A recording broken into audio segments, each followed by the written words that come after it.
We'll be starting here in a moment, folks, but I just want to, of course, share my GoFundMe.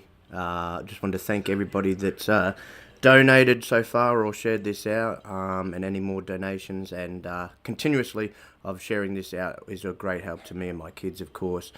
We've raised $460 so far. We've got a goal of $140,000. As I've mentioned before, that's in Australian currency. It's a huge move from one hemisphere to the next for the four of us. And the story is up on the page if you haven't read the story behind everything of what I obviously have been through. And of course, those that know I've been through hell and back, but I stand here still. But we're getting the show on the road here in a few moments, just waiting for the boys. I might even have to start by myself initially because I know they're running a bit behind, but that's okay. All right, let's get into some wrestling talk.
Welcome all you wrestling fans to the 7th episode of the Pop-Up Powerbomb podcast. I'm your host, the Breathtaking One himself, Spooky, and tonight, wrestling fans, we dissect and share our thoughts on Forbidden Door from this past weekend. Is CM Punk a ticking time bomb? We speculate on WWE's Money in the Bank pay-per-view and, of course, have much more. I got my coffee. I hope y'all got yours or a nice cold beverage and a snack. Now, as they say in wrestling and boxing, let's get ready to rumble! Alright. I see in the chat already the graphic god. All hail G! All hail G! All hail G! Welcome in, sir. Welcome in, brother. Great to see, of course, my girl in the chat, Trinity. Shout out to you, love. Of course, the brother back is also up in here. And little Pharrell, and of course some lurkers are lurking about. Always appreciate the lurkers as well. If you could hit that like button and share this out, and if you haven't hit subscribe yet, please do so on the channel. It is always a great help. Now, as I mentioned just a little moment ago, I am starting this by myself. The boys will be in here momentarily, and they're just running a little bit behind. So let's get on to the first topic of the evening. Anyway, is Shayna Baszler and a possible feud with her current tag team partner, Ronda Rousey. And an intriguing aspect to the way that they want to do the feud, actually. So this comes from Wrestling Inc. Ronda Rousey and Shayna Baszler, as we all know, forged a very close friendship over the course of their MMA careers. Now in 2023, they continue to stand united in the WWE as the unified now Women's Tag Team Championships. As we've seen on SmackDown, they defeated the NXT Women's Champions to unify the tag team titles. While their partnership continues to flourish on WWE programming, many have been curious to know if the duo has considered wrestling each other one-on-one sometime. Speaking with Wrestle Rant, Baszler revealed that they had indeed discussed the possibility, and they have some storyline ideas. To ignite the singles feud, Baszler and Rousey would pay homage to a common courtesy that's been instilled into combat sports athletes like themselves. So, for those that watch MMA or amateur wrestling jiu-jitsu in combat sports, it's kind of there's this rule. Where it's kind of a thing where if I have the title and my teammate works their way up through tournament and takes out everybody and earns their spot. As my friend, it would be disrespectful for me to deny them that or to refuse to give them that opportunity. It's almost offensive if the person bows out like, oh, she's my teammate, I'm not going to fight her. Like, wait, you don't think I can defend against you? So that's what Baszler explained. They also noted that this type of story has actually yet to even scratch the surface in the professional wrestling world, which they're correct on, which makes this even more, intriguing, and makes a prime opportunity for her and Rousey to tell it, for sort of like a first time ever story from a storyline perspective. Obviously, in the meantime, though, Baszler and Rousey plan on being defending tag team champions. And that's probably going to run its course for a little while. They've only sort of recently won the belts and, as I said, unified the belts. But I dare say that we might actually see this come to fruition once they drop the titles. And, of course, I've got one of my second co-hosts joining me here or now in the. What's up, podcast. Spook? What's good, brother? What's good? How you been? What's up, audience? Apologies for being late. I just pulled into the crib. Happy to join. Better late than never, right? That's it, brother. That's it. Yeah, I was just starting on the first topic. As you may have just heard me talking about, Shayna and Ronda have discussed an interesting feud for them two that's sort of never been seen. They want to take what they've sort of learnt and come across in the MMA world, and sort of bring it in and execute it into a storyline in the WWE. So what's your thoughts on this? That I think what they're trying to get at is they want to, as Shayna said, it'd be disrespectful if one of them had a title, for example, and the person that had the title refused to give the friend the opportunity, after, say, the friends won a tournament kind of thing. So it's definitely an interesting sort of fresh take, I guess. I'm kind of intrigued by it. I had to see it. I had to eventually see it to see if it works or not. But I'm intrigued by it. I know that pro wrestling is no stranger to incorporating MMA, MMA styles into the pro wrestling world, especially the last couple years. I mean, we've seen the fight pit from the WWE. We've seen. I think AEW did like a cage match kind of thing, like a UFC type cage match with Wardlow and Jake Hager. Which went over kind of well with some of the fans. So eventually, I think we're going to start to see a little bit more transitions with MMA and pro wrestling. Obviously, the MMA fighters often transition into the pro wrestling world. Ronda, Jake Hager, CM Punk was a pro wrestler, then he went MMA. Brock Lesnar. Who was the Cain Velasquez was another one who transitioned to pro wrestling. Yes. Rumors of Conor McGregor. We'll see where that goes. But I'm not surprised by it. Shayna Baszler was MMA before she transitioned to pro wrestling. So I have to see it, but I kind of like the idea. I'm intrigued by it. Yeah, exactly. It's something different, obviously, they've both been in WWE long enough to sort of see, different types of storylines from different sort of perspectives and ways that they've executed it. And they're looking at, giving the viewer something fresh. And as I said, something that they're already used to from the MMA time. So I'm actually curious to see how it's executed. I dare say, it'll obviously come into plan once one of, as I said, they'll have their tag run, and then once one of them wins one of the women's titles, that's where I dare say it'll start to play out. But it'll be interesting just in itself to see these two go against each other. I know they will work well together because they are friends. They do train a lot together. They've trained a lot together for years, as we know. So they know each other back to front, and it'll be very, very interesting just to see them execute this. I know Shayna, from a storyline perspective, is actually, hit the nail on the head plenty of times, especially in an NXT run. She might, I feel, at least in ring, might have to carry Ronda a little bit through it. Because Ronda's going to need to get carried. She's improving, but she's going to need to get carried still. Exactly. She's still a little bit awkward in there.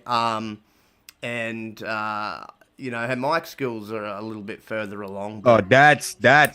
That is trash. It is. And I mean, like Ronda, Ronda's improved. Like you saw her, I think she pulled like a Hurricane Ronda in that tag king match when he landed. What was it? What's my girl name? Alba Fire landed on her head. Yeah. I was like, that's Ronda. Yeah. And I'm actually surprised it went that way. I was actually, when I was watching, I thought they may have had Alba and I predicted Alba and them to win. Yeah, I thought they were going to have them win and come out on top, because I just know that I know management, like, yes, they use her for a name perspective, but I think they also know Ronda's limitations as well. It's kind of evident every time she steps out in front of the camera. In the ring. Especially on the microphone. Yeah.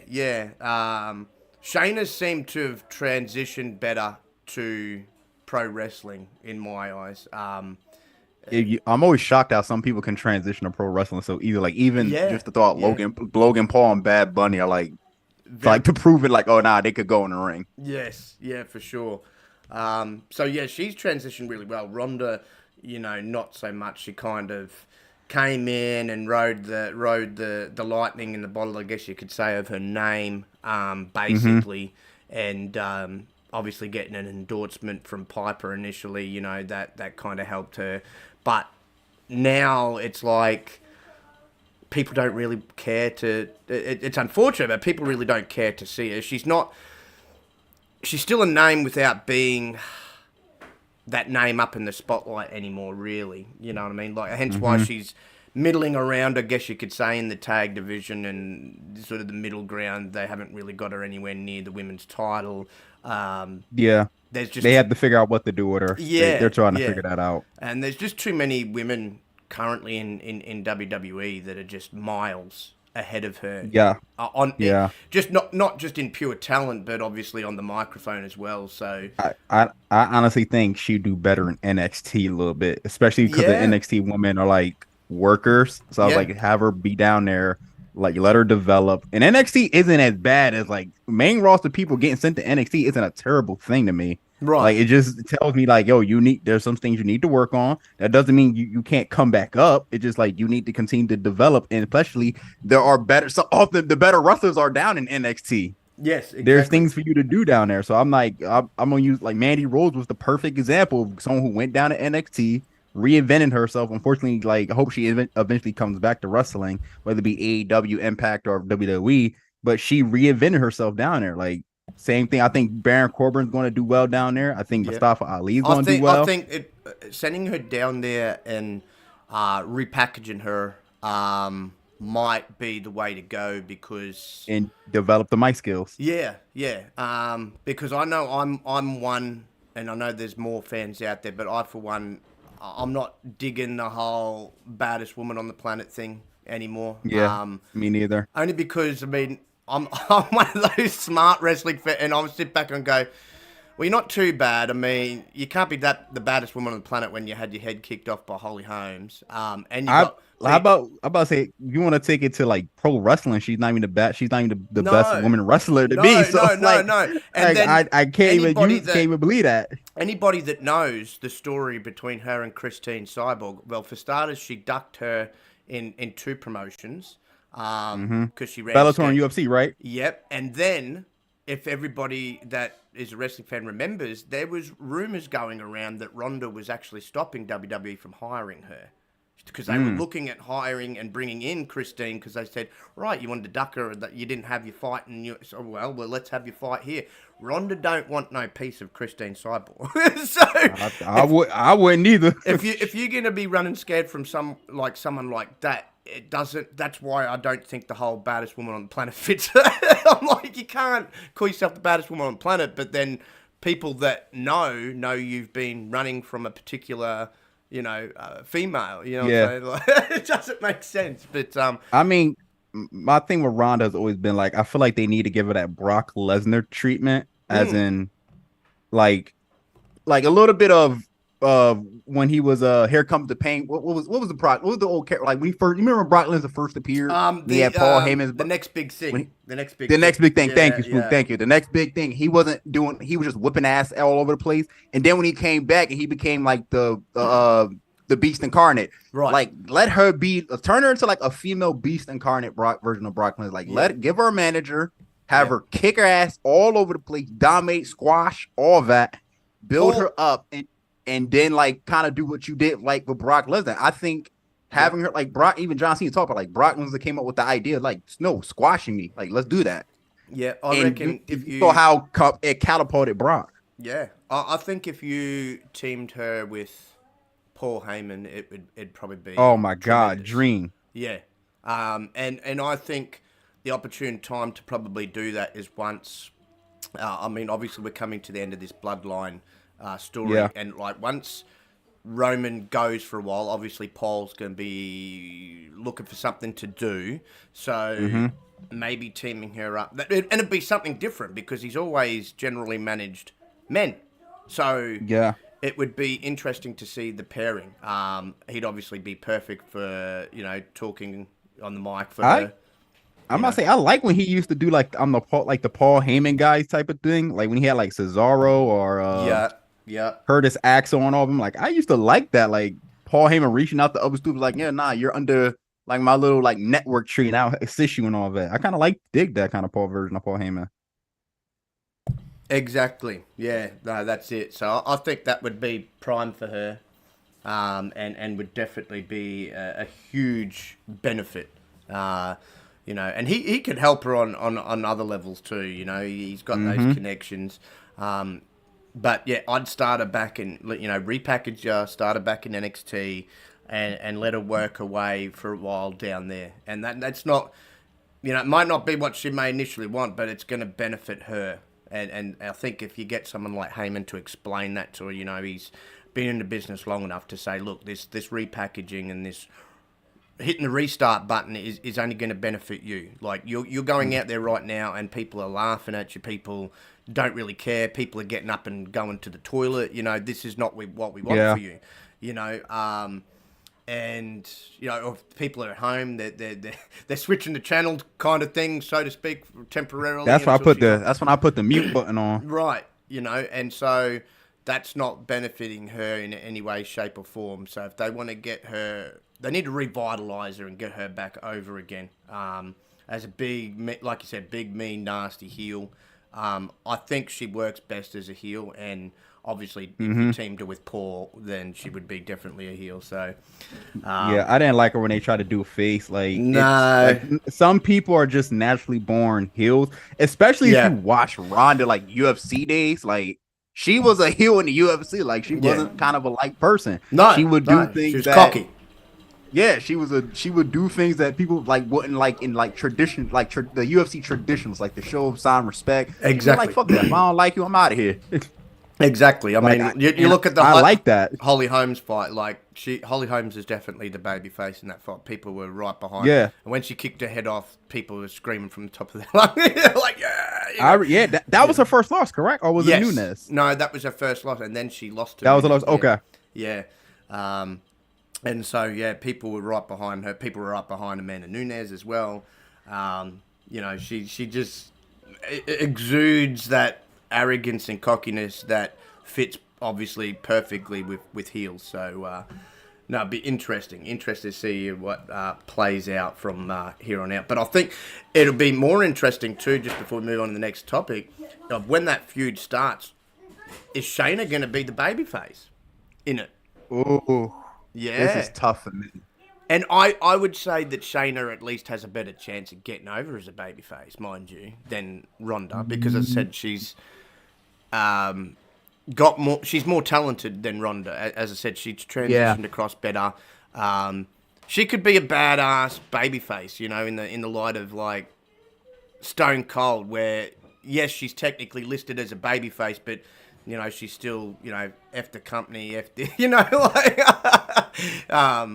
it could be like that sort of badass, sort of acting like a tweener kind of thing, but the fans get right behind it, you know what I mean? So they did that with Austin, and Austin, he wasn't like the goody two shoes baby face. He was the I like rebel. to call that like the gray baby face. Like I'm not the superhero baby face, but I'm like the baby face that, like, how can I describe? It's like I'm the baby face that I do the fuck I want kind of thing. Yeah, basically like Deadpool, he's that exactly. That's Deadpool's the perfect analogy to that. Yeah. So she could play that role, I think. You wouldn't have to change her. And I think she could get naturally over, especially in that feud anyway. She'd probably just get over because so many people dislike Ronda. So they're just going to go, we want to see Shayna, break her arm. Whatchamacallit, Shayna heel run was like, especially NXT was crazy. So that's why people are like, we would like to see that again, though. Yeah. I can't be mad. Like, maybe that is probably the best way to go. Yeah. As of right now. It was.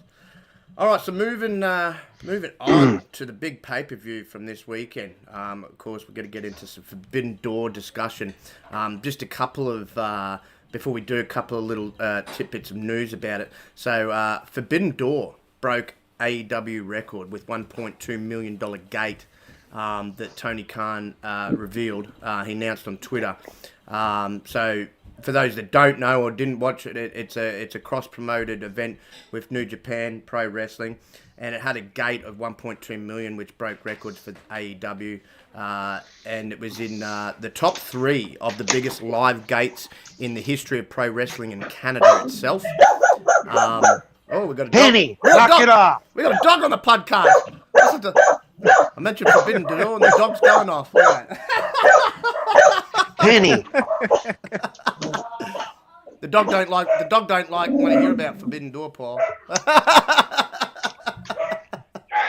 But it's one of the top 3 biggest live gates in the history of pro wrestling in Canada.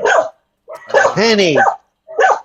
Stop. Main event of the show, of course, was the dream match in the making for years, as we've seen.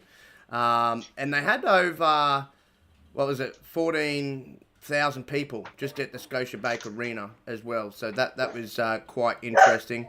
Bryan Danielson, though, the poor man, suffered a fractured forearm at Forbidden Door. He's going to be out for up to 8 weeks. He got his arm in a very bad position. And unfortunately, it got fractured.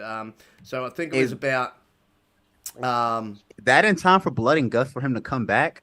Ooh, yeah, I'm not When's sure. Blood and Guts? Because I know they announced it. Yeah, I'm not sure. He might come back just in time. I'm not sure. But he announced at the media scrum, obviously, afterwards, that he suffered the fracture in a freak accident when Okada gave him a simple elbow drop with about 10 minutes left in the match. He said his arm wasn't in a safe space, as they like to refer to it. And when Okada performed the move, said he, been told the injury will keep him out for at least, 6 to 8 weeks, basically.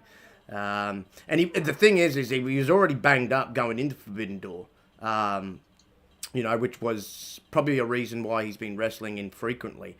And yeah, he when he goes, that's the reason he started doing the yes chants during the match, was because he couldn't do some of the stuff that he'd planned on doing, and Danielson had to figure out something so he could bring the crowd into it and bring the crowd alive.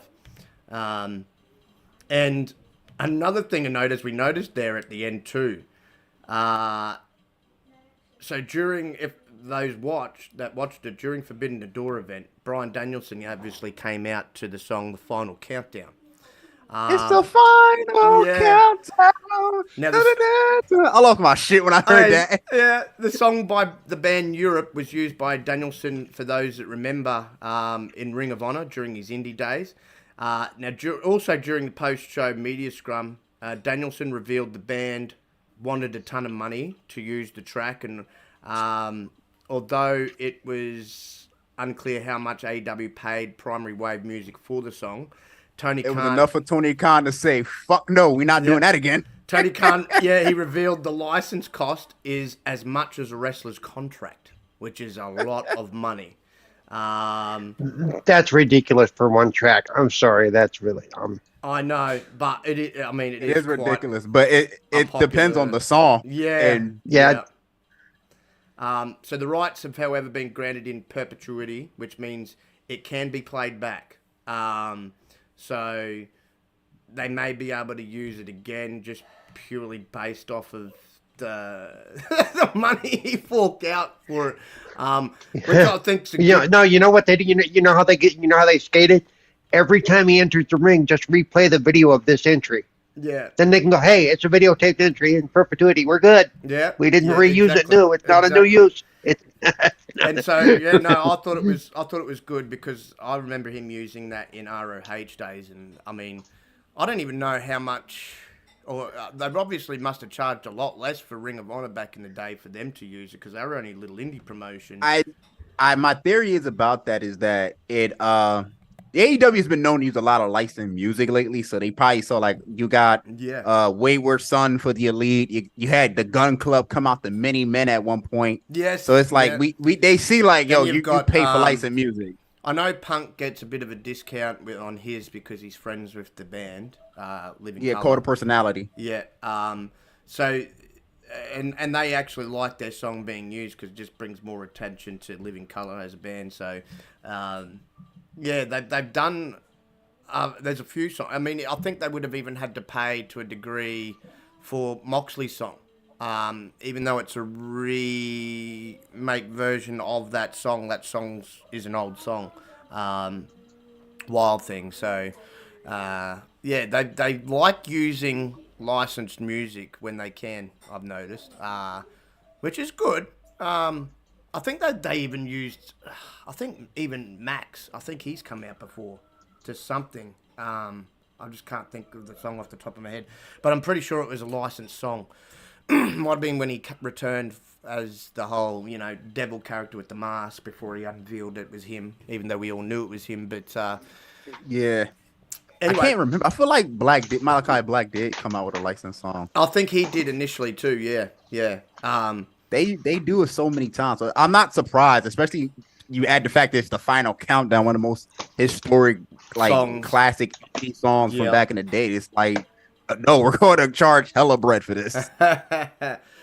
So we had and every magician in the world perks up when they hear it. So you know that's just the way that works. Plus they were singing along to it in the stadium. I heard it too. Yeah, exactly. But no, it was top to bottom was which we all expected from a wrestling standpoint was phenomenal pay-per-view. There was a lot of great matchups on the card. But we'll start with obviously the undercard first. Poor Tom Lawler got a last-minute dark match with Serpentico. I saw that. Yep. Which he ended up winning, but it sucked that him and Adam Cole couldn't have their match because of Cole's illness. That match was pretty quick. Was over in 4 minutes. I thought, well, hey, at least he got to wrestle somebody, but Serpentico is definitely no Adam Cole. Did they ever say what happened? Did they ever say what happened with Adam Cole? Was it like concussion or something like that? No, what happened? illness. Like he was illness. Oh, okay. Yeah, sick with the flu or something like that. So unfortunately, he's got a bad run now. This year it was illness. Last year it was concussion at this event. Forbidden Door's a bit of bad juju for him. It's starting to look that way. But then we, of course, started the pre-show, and the first match of the evening was the Mogul Embassy taking on Chaos in an 8-man tag match, which was pretty cool to see. You had, obviously, Swerve and Toa Leona, Brian Cage, Bishop Con, taking on Rocky Romero, the Best Friends, and El Desperado. And it was a great little, 8-man tag. It was what it, did what it had to do. I didn't really sort of With this, though, there was no story leading kind of up to it. It was just kind of a match that I guess they just sort of threw together.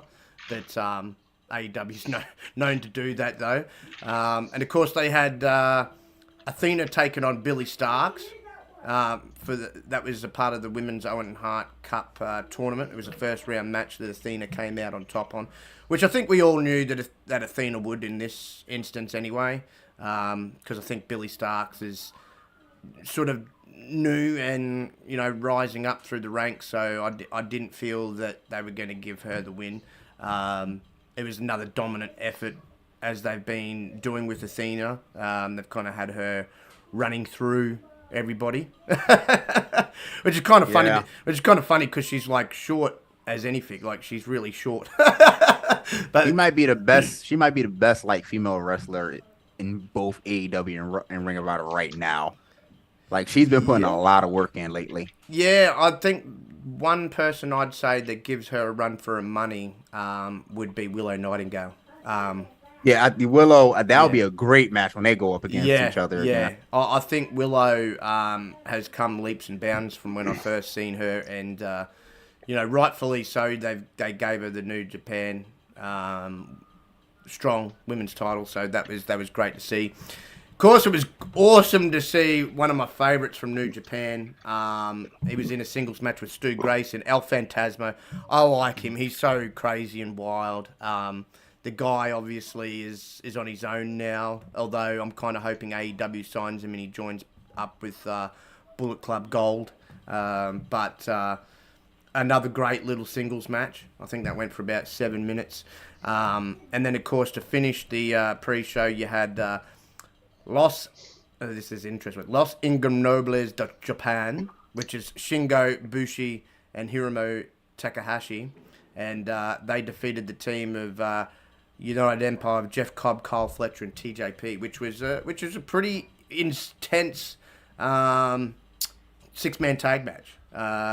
All 6 competitors are fantastic wrestlers. Shingo, I know, has been going at it for quite a while now. He's a former IWGP heavyweight champion as well. Bushi's just crazy. TJP, we all know, for anybody that's seen him in Impact when he was known as Suicide, and of course he was in NXT there for a while. Jeff Cobb's a beast. Again, it was a great way to sort of, leave it off to start the main show. Again, it was another one that sort of did what it needed to do. I think it was probably the best match of the pre-show, to be quite fair too. And you had a lot of talent in it. So then, of course, we got to the main show, boys, and what a way to kick it off. MJF taking on the legend himself, Tanahashi. That was the right way to kick it off. Yeah, yeah. I did not want to see that match any later than it need be. No, it was obviously because of his age now. He ain't what he used to be, Tanahashi, but he still, performs fairly decently. He's like John Cena at this point. Yeah. How I look at it. I just felt for the poor guy because see, they work with different corner buckle pads, and he kept not finding his footing on the top rope to be able to perform his high-flying moves. He was having a bit of balancing problems and stuff because what did they say? That they use, for their turnbuckles, they use boxing sized corner pads instead of the rest. Oh, they use standard corner pads? Wow. Yeah. Yeah, I do know that they use, because I've seen a lot of their matches. Like their corner pads are so much different from pro wrestling corner pads. So yeah, he just was not finding his footing whatsoever.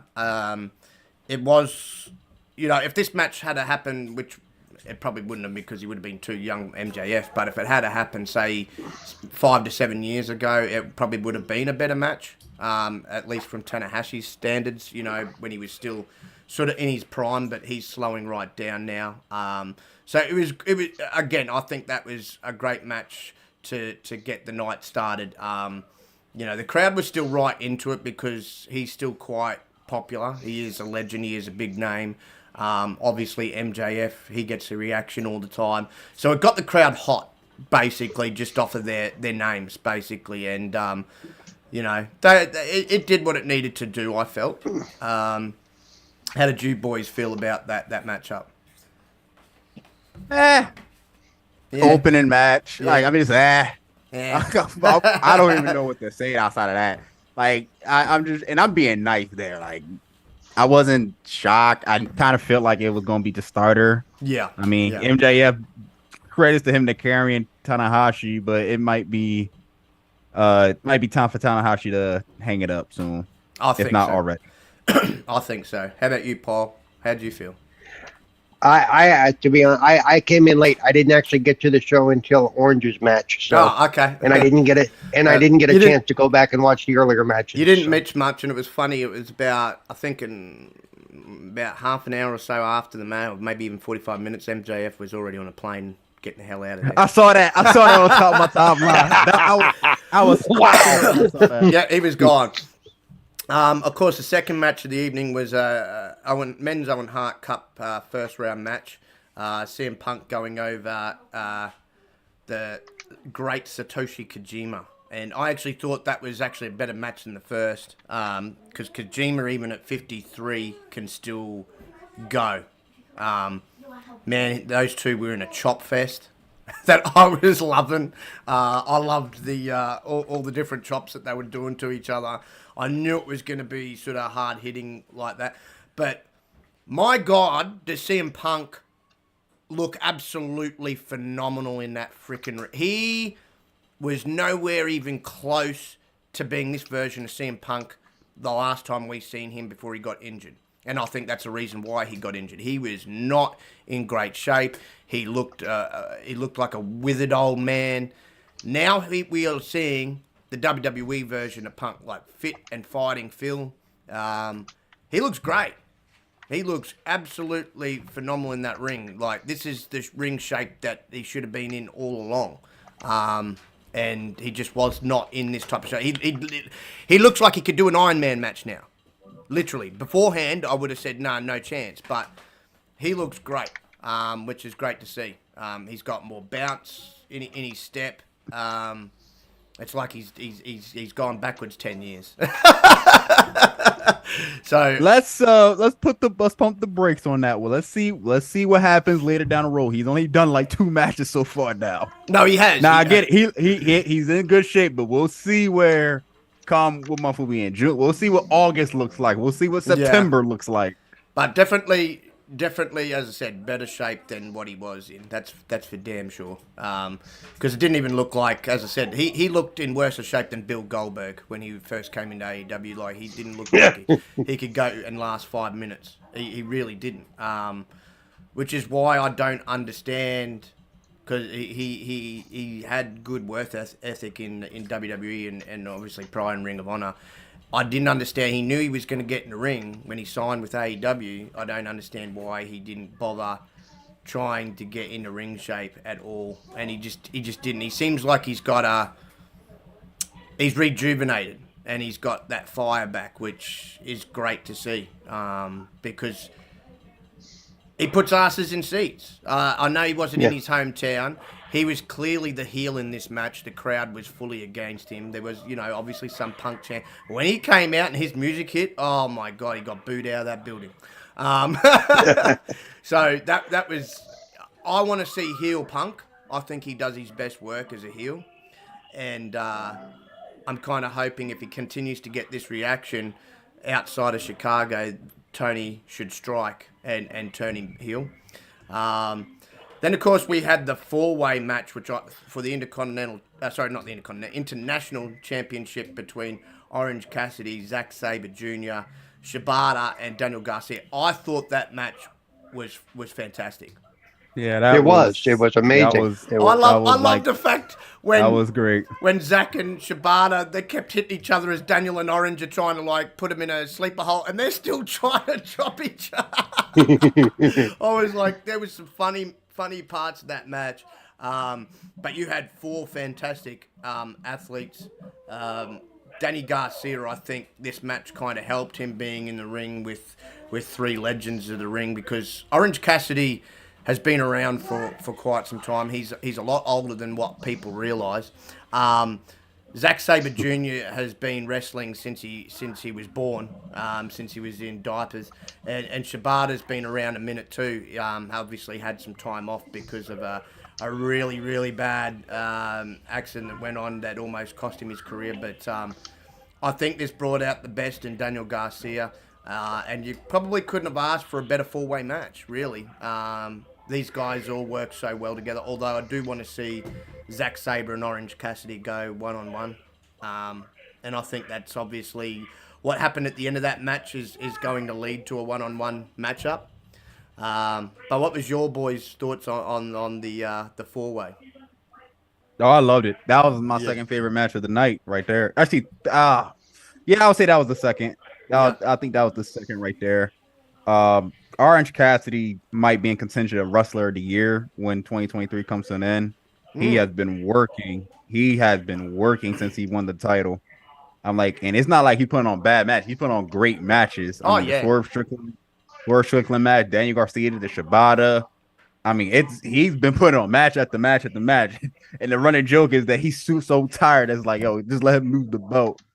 But he's really the workhorse champion on that company right now. So it's going to be curious who he drops it to. I could see Zack Sabre Jr. Actually, no, it's a lot. I don't see Zack Sabre Jr. I more likely see Daniel Garcia than anybody, because I think they're trying to get Daniel Garcia back to what he was before the whole Jericho Appreciation Society thing took over again. Yeah, they're kind of doing a bit of a dirty dango thing with him. I'm like, this is getting ridiculous. I don't like what they're doing with him. He's a submission specialist. He should be treated in such. And now they kind of made him into a bit of a joke, like with the whole. He really is. He's like their version of Fandango, like So I'm like, that whole gimmick doesn't suit him. I'd rather see him go back to a Daniel Bryan style of gimmick, because that kind of fits him. He is a serious wrestler. And I like the heel Daniel Garcia as well. Like the mean, nasty, didn't give, a crap when he first came in. That type of gimmick was working for him, I thought, too. So I'd love to see him get back to that, so he could be taken seriously. But yeah, great four-way. Yeah, and I'm not always a big fan of four-way matches, because there can be, usually one person or two people who kind of run the match, and the other two just kind of stand there and look silly for 20 minutes. Yeah, but I thought they did really well with this one, with keeping everybody active and keeping you interested. Yeah, and considering they only had 11 minutes. Yeah, I thought they did a. What are you sitting there like with a stopwatch? Are you in contention to be their new timekeeper over there? What are you? Yeah. You want to be sitting at the timekeeper table, waiting for them. And then of course we had the next match. I thought was a really good match too. Sonata obviously defeated Jack Perry to retain his IWGP World Heavyweight Championship. That was better than I thought it was going to be. I'll say that. Yeah, it definitely was. And, of course, we all seen at the end, Jack Perry has turned heel, and he's going to start a program with Hook. But Sonata really brought out more in Jack Perry, I thought. Because Sonata is a top 5 wrestler in the world. He really is. I have a question about one of his moves, because it drives me nuts. The bit where he supposedly ties up Jack's arms and legs, and he can't move, and he sits there for like 3 minutes while Sonata sits there and showboats. What the hell is that supposed to be? There is no way you could lock my arms and legs together where I can't get out of it. Yeah, it's a submission. I've spaced it on the name because I did mention it on the broadcast. Yeah, I just can't figure out how that would work. He tried to do it a couple of times after that as well. But well, the first time he tried to do it, Jack kicked him out. He kicked him away. Yeah. So no, I thought that was a fantastic match. I'd at least give it a 3.5 stars on that match. No, the match was good. I'm just wondering how that move would actually work. Most of the moves they do. Okay, there's the other move. I think it's in WWE where the guy sticks both his hands in his pockets and does this weird shit.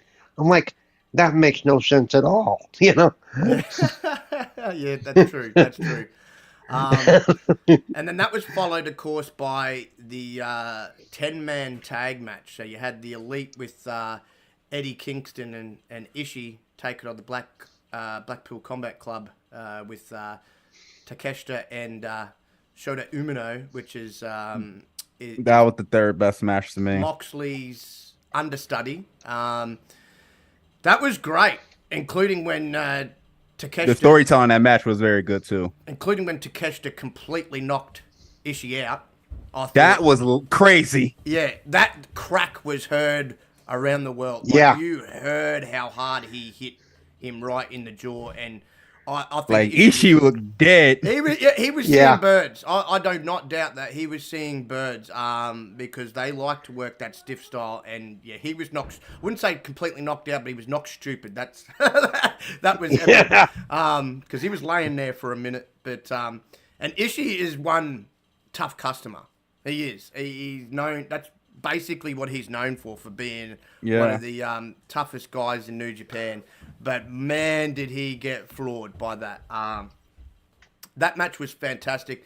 Only thing I thought was Wheeler Yuta didn't get really shown too much in that match. Every time he was getting knocked on his ass.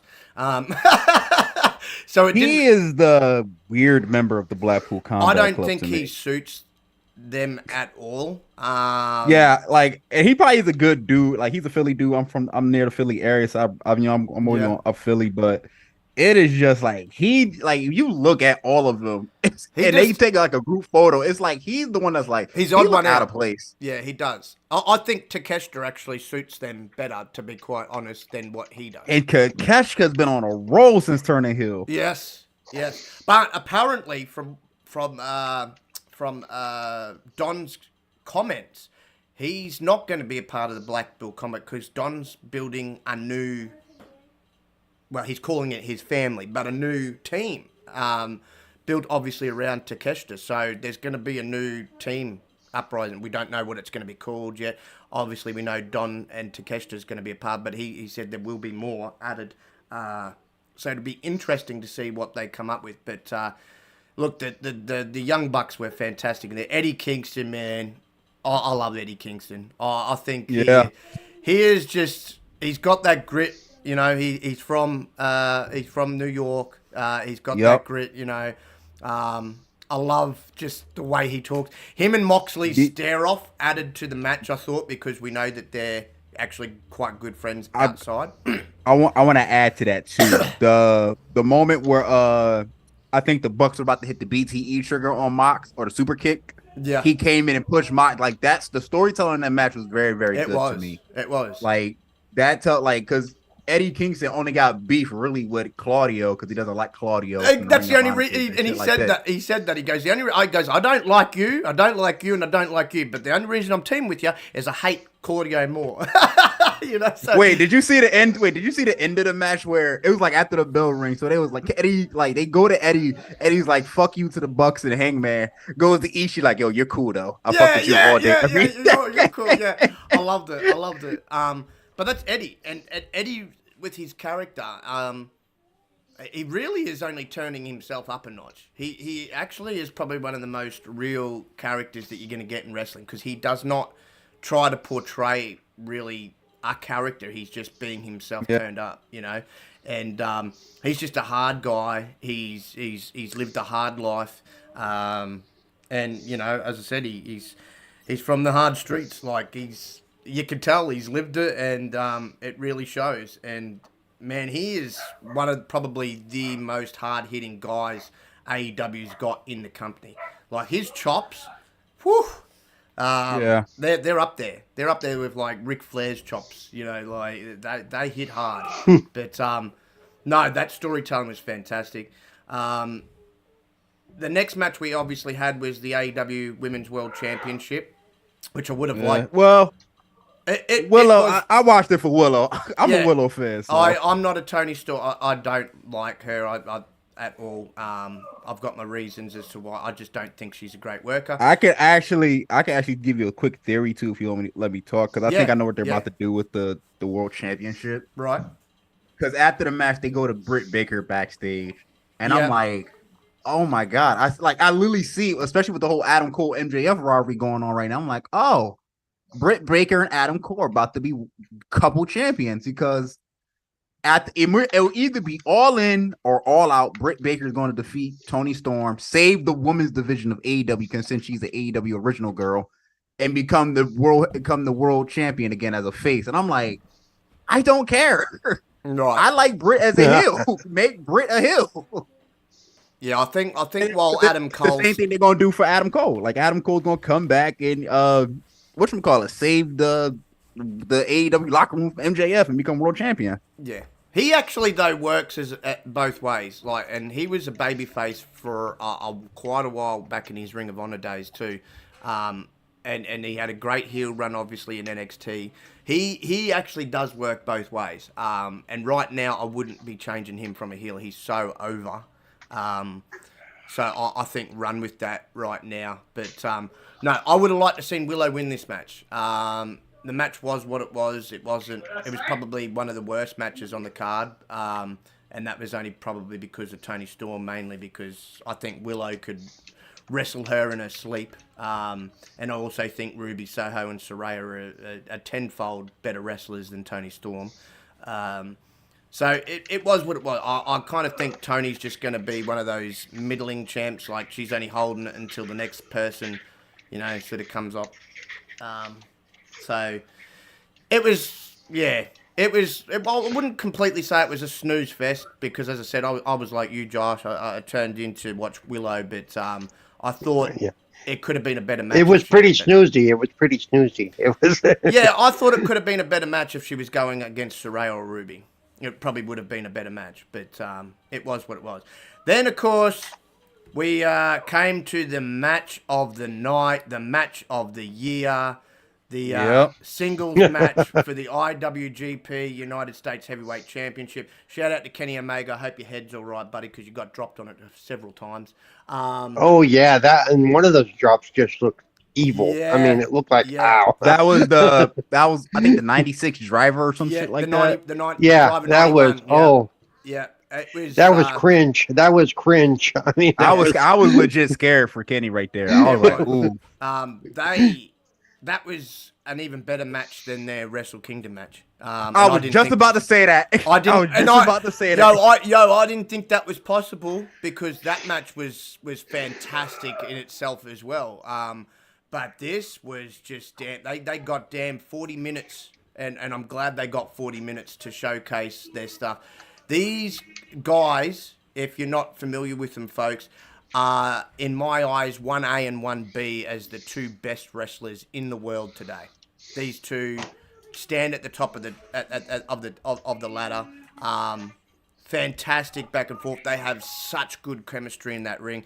Even when Will performed Kenny's own finishing move, the one wing and angel, like he did that. He kicked out at one. He kicked out at one, man. He's like, yeah, come on, let's go. Like they bled. They hit each other hard. Like that when he was smashing his head against the bloody announce table. I was like, oh damn! Like he almost put his head through the damn thing. Yeah, Kenny came back with the steel step. I mean, this was truly the best match. This, and again, I think Tony Khan messed it up. This should have been the main event. We're going to get to the main event. We're going to talk about that because I know a lot of people have some feelings about it, including myself. It's that no, Wrestle Kingdom realized it too. Like, nah, this should have been the main event. You would think you're going to run it back at Forbidden Door. We all knew it was coming. Like, main event, here we go. I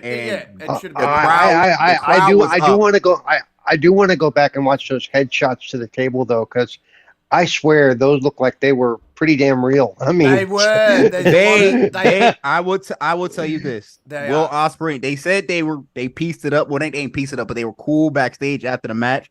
The Wrestle Kingdom match had a lot of potato in because they do not like each other. Yes, and this one, it was more.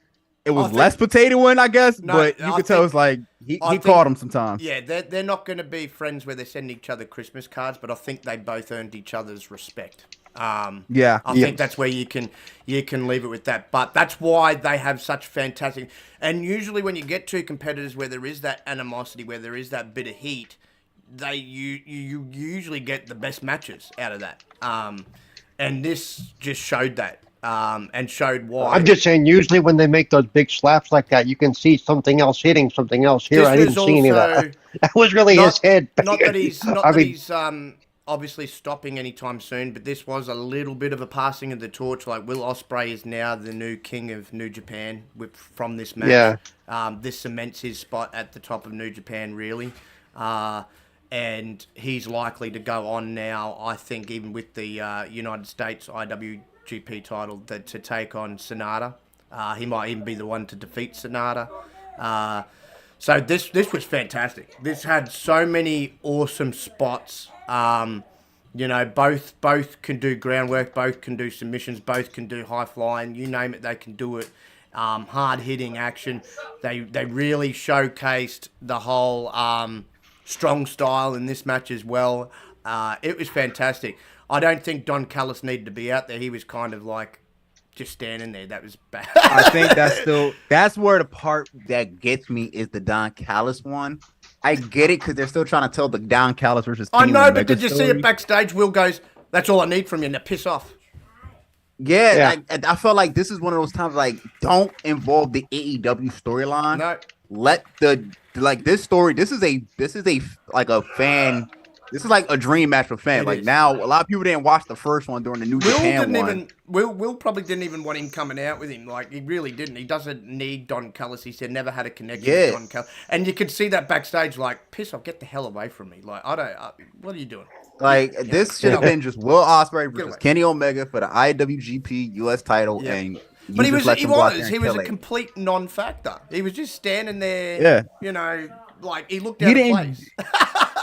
Why is he out there if he's not going to do anything? Yeah, it's completely out of place, man. Like I was like, oh, what? You're just coming out from a story, but oh, look at me, Kenny. I'm with like the new you, like the younger version of you now. Like, look at me. It's like, nah, it doesn't work. You've already teamed up with Takeshita. Now, when they have a match, that makes perfect sense for you to be out there and for you to get involved in stuff, Kenny versus Takeshita, but you got no connection whatsoever to Will Ospreay. He doesn't even like you. Yeah. Well. Like, what are you doing? Like, but no, that was a fantastic match of the night. As I said, match of the damn year. It's going to be hard to top that match for any wrestling company. I think it's a wrap. I think they got it locked in with Mega versus Ospreay. That's it. That's what it is right there. That was a 10-star match. It really was. Yeah. You wanted a 10-star match. There it was. I don't care about Dave Meltzer's scores, but this is the first time I'm actually curious what he gonna grade this match compared to the last. If he doesn't grade it a 10, then there's something wrong with him. There honestly is. Because he gave their last one a 6, I think, or 6.5. I'm really curious of how this one gets graded. Yeah. Because like this was like I was like, oh my, I was jaw dropped. There were a couple of times I'm thinking Kenny had him or Ospreay had him, and the way they just kept going from the fallen angel to the one wing angel to the 96 driver to the hidden blade. I mean, it was back and forth. And I've heard some rumors just before we move on in the next. Will Ospreay may be a DLC with this upcoming game because they have interesting. They have apparently because of their working relationship, they may apart from him be adding some other New Japan guys to it. So I thought that would be great because they have a working relationship with them. If they still have. I know it's been a while since they've worked with them, but if they still have a bit of a working relationship with Impact too, you could see some of them turn up in DLC, because it could be like basically the game for like some of these indie promotional, outside promotions. I was going to say what they should do with it, since they already have tie-ins with New Japan, is they should just make a New Japan DLC. They probably will. That's probably what will happen, and you'll get like guys like Will Ospreay, Tanahashi, Okada, and possibly some of the big name females over there. And isn't that where you said that Owen made a lot of his bones with New Japan? He before he made a name for himself, obviously in the former WWF at the time, he was huge in Japan. He loved it over there, and that's why a lot of the footage you see AEW use of Owen Hart is from New Japan. It was his New Japan stuff. So yeah, he was a legend over there. They loved him, and he loved it over there. He actually, I remember seeing an interview when he was with WWF. He actually regretted ever leaving Japan because he goes, they knew how to use me. He would have been a multiple-time heavyweight champion in New Japan. He should have been one in WWF, but that's another story for another day. Yeah. That's why I'm thinking. Hopefully, they already have that in mind. Yeah. To do a New Japan thing, and No, I think they will, because as I said, that's probably the one promotion that they have got a really great relationship with, and they said like Forbidden Door might be an annual thing from now on. It is. Yeah, they confirmed it will be an annual thing. They're happy to work. They're even talking about working together on another pay-per-view that might be held with New Japan rules and New Japan as well. So you might get 2 events a year at some point. Oh, that would be cool, because then you see both sides of it. Yeah, one with their rules and one with New Japan rules. So, that's how close these two companies are, and so that's why I was happy to hear that they're in talks at the moment to incorporate them into this game. Because as we know with this game, this isn't going to be a yearly game like the WWE games. They're going to continue to add to this game, so it's sort of like a live service in that regard. Yeah, in that regard, yeah. Which I think's brilliant. That's probably the best way to keep an updated roster. It's probably the best way to keep it. And hopefully it means they'll do what we always complain about Madden. Instead of doing, okay, you're going to pay $60 for a whole new game, we're just going to have, a new DLC, new wrestlers or updated wrestlers, basically updated rosters for you every year. If they that come you up can with pay any $30 for or whatever. If they come up with any new match types, add that within a DLC pack with some wrestlers, you know what I mean? So it's going to be cool. I'm all for with what their idea behind this is, because you are going to get a constantly updated game, and the roster's going to be constantly in line with the product. You know what I mean? So that's why I'm liking that. But obviously, the second last match of the evening was the big 6-man tag between Sting, Darby Allin, and Naito, taking on, as they were referred to, the Suzuki Gods. That was really interesting, because I love Naito as a wrestler. He not only is he great, but he's funny. And when he did Chris Jericho's little thing where he's like sliding around, and he did that, and then Suzuki trying to get in the ring like, "Hey, what are you doing?" Like, I thought that was just added a little bit of comedy, and I knew that match was probably going to have more laughs than anything else, because Jericho's up there in age, Suzuki's up there in age, Sting is too. Nato's sort of still in the prime of his career, but he's heading that way, and then you've got the 2 young guys involved with Darby and Sammy. It was a half decent 6-man tag match. Again, it did what it needed to do. Furthered the storyline between Sting and Jericho, because I think that's leading to a one-on-one match between the 2 of them at some point, and which they're going to have to do this year anyway, because Sting's retiring at the end of the year. He's literally retiring. So, no, it was a good little intermission match between the Ospreay and Omega in the main event, which, as we've mentioned, probably should have been the other way around. You should have had Danielson and Okada before the Sting and Darby and Jericho match, and then have Ospreay later. But what did we feel, guys, about the 6-man tag match? What was your thoughts, Paul?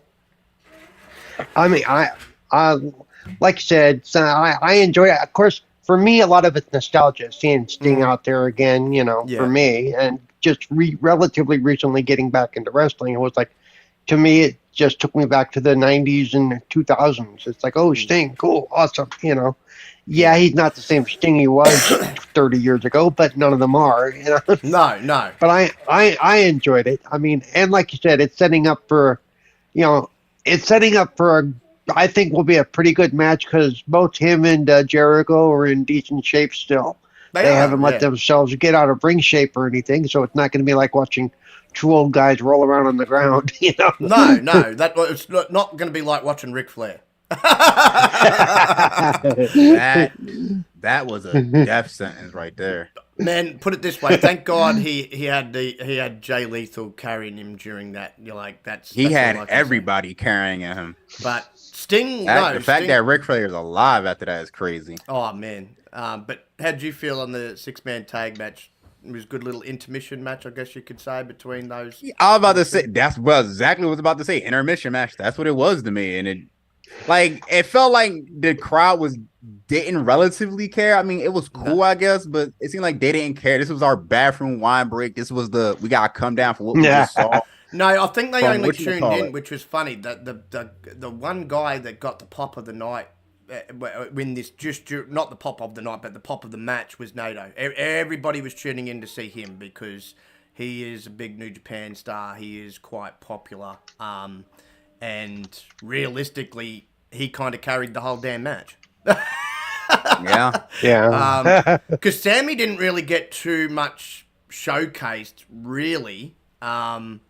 Darby did what Darby does, of course, but Sammy was kind of lost in this damn match, I thought.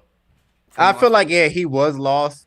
I don't know, and I kind of think Sammy's good. And I think it's time for him to move on from Chris Jericho. I think I that's think the issue. they're about to turn him babyface again, because he's starting to get over again. Him obviously becoming a daddy is helping him with that as well. And yeah, they're going to. Well, and he's the one they've been pushing the daddy thing anyway, haven't they? With footage and it's stuff. that, Yeah. and people that tune into the behind the scenes show have seen the how he's really had to fight and claw to get there, and he's broken down a few times on that, which I think's making him more relatable to people. Because beforehand everybody just saw him as this cocky, brash young kid, you know. But now you're getting to see this complete other side from him. I mean, this is the kid that worked his way from bloody Subway, you know, and he had a lot of hardships, and I think people are relating to that and attaching to that. That's why I was like, when I started watching that, I was like, you're not going to be able to keep him here for much longer. People are going to start feeling sorry for this kid. They're going to start getting behind him as like this underdog, because he kind of is. His whole story is kind of an underdog story. He just happens to be a really fantastic young wrestler to go with it. But he's come leaps and bounds, not just in the ring and on the microphone, but in maturity as well from when he first started there. He did rub a few people the wrong way. I'm glad he's learnt from his mistakes. That's fantastic to see in a young man. You know, we're all human. We all make mistakes. And it's just fantastic when you see, you know, people actually learning from their mistakes, and he has. And he's maturing in front of our very eyes. And he's still only a young guy. I see him becoming a multiple-time world champion over time.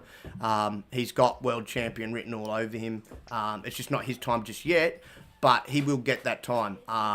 And I think moving him away from a group, he doesn't need to be a part of a group. He really doesn't. His talent can shine by itself. And as I said, people are getting behind him and behind his story. And I think there's some big things on the horizon once they do split him off. This is why I hope that, like you said, Josh, that Daniel Garcia wins the international championship and then Sammy beats the crap out of him for it. Right? Yeah. Which I think could be on the cards at some point. But no, it was what it was. And then, of course, we had the main event, and I was very, very let down by this, more so because of Danielson, not Okada. Okada, I thought, was trying to do his thing like he does. Okada is one of the top guys in the world. I'd put him just behind both Kenny and Will. He's phenomenal talent. But Danielson being banged up, this match could have been so much better. And it just wasn't, unfortunately. This is why I don't think it should have been the main event. And it really, to me personally, did not live up to the tagline. What it was supposed to be. The tagline around it. No, it didn't. I think it would have. As I said, Danielson wasn't so banged up. I think it would have had a chance to live up to that tagline. And it just didn't. It was just unfortunate. I'm not going to hate on Danielson too much. As I said, he can't help that he was banged up and couldn't really... He even admitted he couldn't perform the way he would have liked to have performed. So Okada kind of carried him. And you don't usually say that about Danielson, but Okada pretty much carried that match. But how'd you feel, Josh? The match was good, relatively good for what it was, I guess. I mean, I wasn't too engrossed with it because it felt like this is not what it's supposed to be. Like, this is not what the hype was supposed to be about. Right. A lot of people were kind of disappointed. It ended in a submission, which were kind of like, we kind of wanted a pinfall. And I guess it felt, I guess the best word is anticlimactic. That's what it felt like. It was like, it just did not deliver. I mean, And it still was a good match. It just, I think most and I think, people were thinking Okada go was ahead. going to beat him too. Yeah, I thought Okada was going to win, but it just felt like, you know, I always go back to the WrestleMania 25, like Undertaker and Shawn Michaels delivered that great match, and then I just feel like same thing. Will Ospreay and Kenny Omega, like nobody, who can top this? Like we're not going to be able to top that. So I guess the best we could do is go out there and just put on a good match and just call it a night. And maybe if he was maybe he wasn't banged up, they could have done better. But it just, it's just now we have to like, what if? Now we got to live with the what if. Yeah, yeah. I think, as I said, I would have been fine with it happening before as I said, the Sting and Darby Allin and the Jericho match. I think they should have just swapped the matches around there, and then it probably Yeah, but from their standpoint, how do you explain that? Because you've been hyping this main event for, months. Well, they really or should have whatever. changed it even at the last minute, because none of them backstage could tell me. And if they tried to tell me differently, then I would have just said they're a bunch of lies. They couldn't tell me that Danielson wasn't banged up. So you knew you weren't going to get the best of him straight off the bat. So why put him in that position to look like that when you could have, I guess you could say, kind of hidden him in between, you know what I'm saying? Like, because that was showcased as the big final match. You left him out there to what's the term I'm looking for? Deity sword kind of thing, like it just was so deflating. I'd still give it a 3 stars, but that's all I'd give it. Like it should have been a 5-star match. It should have probably even been a 10-star match like the Ospreay and Omega, but Danielson being so banged up, it just never had that hope, unfortunately. Props to him for getting in there with a guy like Okada, because Okada, like Ibushi, hits damn hard. Really lives up to that strong style. So props for Danielson to get in there with him. But Okada having to carry the match, I just thought kind of let it down, And as I said, Okada did try doing his thing the best he could with what he had to work with. But Danielson not being in top gear and top form, it just completely changed that match and what it could have been. So I actually hope that we see a rematch in the future at some point when Danielson is not so banged up, and maybe then we might actually get the 5-star match that we all deserve, because there's still time left in both these two guys. I know Okada's a bit younger than Danielson, obviously. I think Okada's still in his 30s, but they can still really, really go, especially when they're at the top of their games and obviously top bill of health. And I think we will actually get the match that it's supposed to be when Danielson's, as I said, in better health. So that was what it was. It was a deflating way to end the pay-per-view, but it didn't change the fact that I still thought the pay-per-view was definitely an 8 out of 10, match-wise. Like, there was some good matches on there. Outside of the women's match, really. I even think the main event was better than the women's match, but that wasn't hard to do. But it just shouldn't have been the main event. Them finishing with Omega and Ospreay would have just been perfect. It really would have. Yeah. You would have sent so many people home happy. And as I said, I think people would have been satisfied hiding Bryan. You would have hid Bryan being the third last match, and people would have walked away still somewhat satisfied, not fully satisfied, obviously, because it still wouldn't have lived up to the hype, but at least satisfied in the sense like, okay, cool, we still got 2 matches to go. You would have had the 6-bed tag. People could have gone and got more food or done what they're going to do or sat there and watched it. And then you could have finished it off with Ospreay and they would have been cheering from the rafters and, it just, yeah. So I think in that case, they should learn from this and get better. I mean, you got Ospreay against Omega again in the future. It needs to be the last match, plain and simple. You know what you're going to get.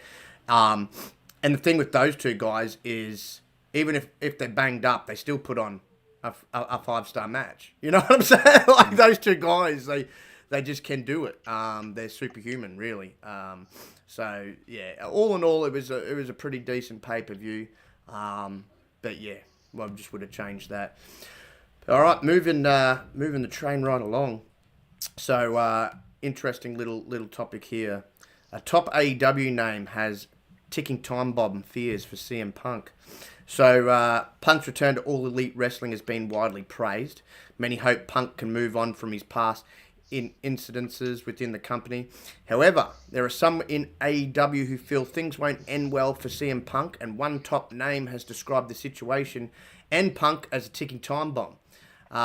In his latest Wrestling Observer newsletter, Dave Meltzer wrote, one top name backstage noted to us that they went home after the show last Wednesday in a very bad mood, and even with the key people kept apart and not on the same shows, described the fear of this being a ticking time bomb situation that will not have a happy ending. He also stated that Punk's ESPN interview and Collision promo did nobody any favours and led to a lot of frustration. In regards to Punk's counterfeit Bucks line on Collision, Meltzer noted the line was not known ahead of time by both sides, despite reports saying otherwise. So I'm going to come across to you first, Paul. What do you feel about this situation? Is this situation with everybody involved going to get better, or is this this top name backstage that's not named? Are they right? Is this a ticking time bomb situation? I've kind of made allusions to even before he came back, the last couple of weeks on this show, that it's to use the term, it's a ticking time bomb situation. It's not going to end well. And I think a lot of that falls on the lawyers, and I think a lot of that falls on Punk, and he's got nobody to blame but himself. Right. So I don't think it's going to end up ending well, because it sounds like there's still some animosity there. Right. And you don't want that kind of animosity in your locker room. No. And if he's the common denominator, then he's the one who's got to go. To be blunt. Yeah, exactly. Like at the pay-per-view, this is the first time that they've all been under the one roof together since the All Out incident last year. It came out in reports that him and Kenny Omega were kept at separate ends of the arena. See, and you can't run a show like that. No, you can't have to do that during a show. This whole if the Bucks and them are going to be on Dynamite, he won't. If Punk's going to be on Dynamite, then they won't. Kind of thing. You can only keep doing this for so long. It's just not going to work. Basically, they're babysitting grown men. Okay, right. It's stupid. Right. And I know the lawyers have come out, and it's been reported that the lawyers aren't letting them talk, even if they do want to sit down and talk. So I don't know. This is never going to be solved. Like, I know people want to see a story about this. You're not getting a story out of this. This is legit. No, lawyers involved. There's an NDA possibly going to be involved. Tony Khan ain't talking. Nobody. Right. You're not seeing it. They made a whole show for the motherfucker that wasn't there for like almost 3 months. Yeah. They gave a whole show for him. And I'm at this point, I don't care about the whole CM Punk shit. This shit implodes. It implodes. Like, if the elite want to say, fuck it, we not dealing with this BS. We gonna go over back to New Japan, or we gonna go to Impact, or we gonna go to the E. Let them. I'm not dealing with this shit. I don't blame them, because this shit. I've read the interview too. Hold on, I'm sorry, Paul. I've read that interview too, and I'm like, all right, he's really taking a whole lot of shots. Yeah. The Bucks are petty, and I don't blame them for being petty, because I'm even petty. But I'm like this is who, like, in the whole Dave Meltzer shit. Dave Meltzer ain't helping nobody either. No, he's not. No, he never does, bro. He never does. No, but at some point, Khan's got to cut his losses. He can't keep doing exactly. this. Yeah, and we all know from where it's leading right now who he's going to choose. He's going to choose Punk over them, because he sees dollar signs with Punk compared to Kenny Omega and the Bucks. And at the moment, I think could bite him in the ass in the end, given Punk's general attitude. Yeah, I mean, he's been known in the past to be very difficult to work with, and right. Do you know how much power that would give him in his head if he gets chosen over Omega? Yeah, how much? Exactly. I mean, seriously, that would make him a pain in the ass to work with. It would. He'd become the Hulk Hogan of AEW. Yeah, basically. Yeah, and you know, there's also he's already doing the leg drops. He's on his way to it. yeah. And we already know there's a lot of animosity between him and Hangman Page, as well. They haven't pieced it up yet. No, and I just don't think they will. Now, if you're asking me who you should choose, you got basically choosing four guys. I'm going with the dudes who are younger than him and can help build the company than the dude who is past his prime. The four guys in basically, let's just say the elite, because Hangman's part of that.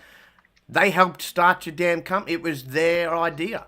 You just put your money into it. It wasn't your idea. Yeah. This whole inception of AEW was not Tony Khan's idea. It's just his money that helped it. It was the Young Bucks, Kenny, Hangman, and Cody Rhodes. Yep. It was their idea. They all discussed it in Japan when they were in Japan. Hey, let's create a company. We just need a backer. It was at the All In. After the success of the first All In, Tony Khan hit them up saying, yo, I love what y'all doing. I got some money and power. So why turn your back on the guys that, one, it was their vision and their inception, and two... Because he has a CM Punk fetish. He does. He has a CM Punk fetish. And I get it at the same time. I'm not going to say I understand it. I get it because...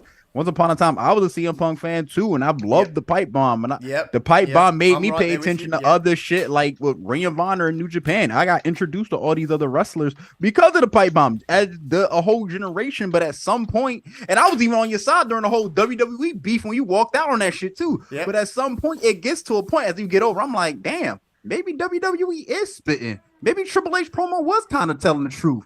You are a pain in the ass to work with. Yeah, exactly. Exactly. I know it's hard because he's still a huge name. He still puts asses in seats. That's clear. But if they can't sit these guys down. But Khan's got to look at, okay, if I keep this guy who's going to put asses in the seats, how much of my locker room am I going to lose? Yeah. Is it worth it? How much of my locker room is going to say? They put it simply, he's going to have to make a choice in the end, because if they can't just sit down, which they should be able to, they're all freaking grown men. So the only thing I'll say about all of them is they're all pathetic in the regards that they can't sit down and, as grown men and try and sort it out. Either you're going to sit, you can at least get in a room and talk it out. If you all walk away that you all don't like each other, the least you can walk away with is, okay, we're at least going to be respectful and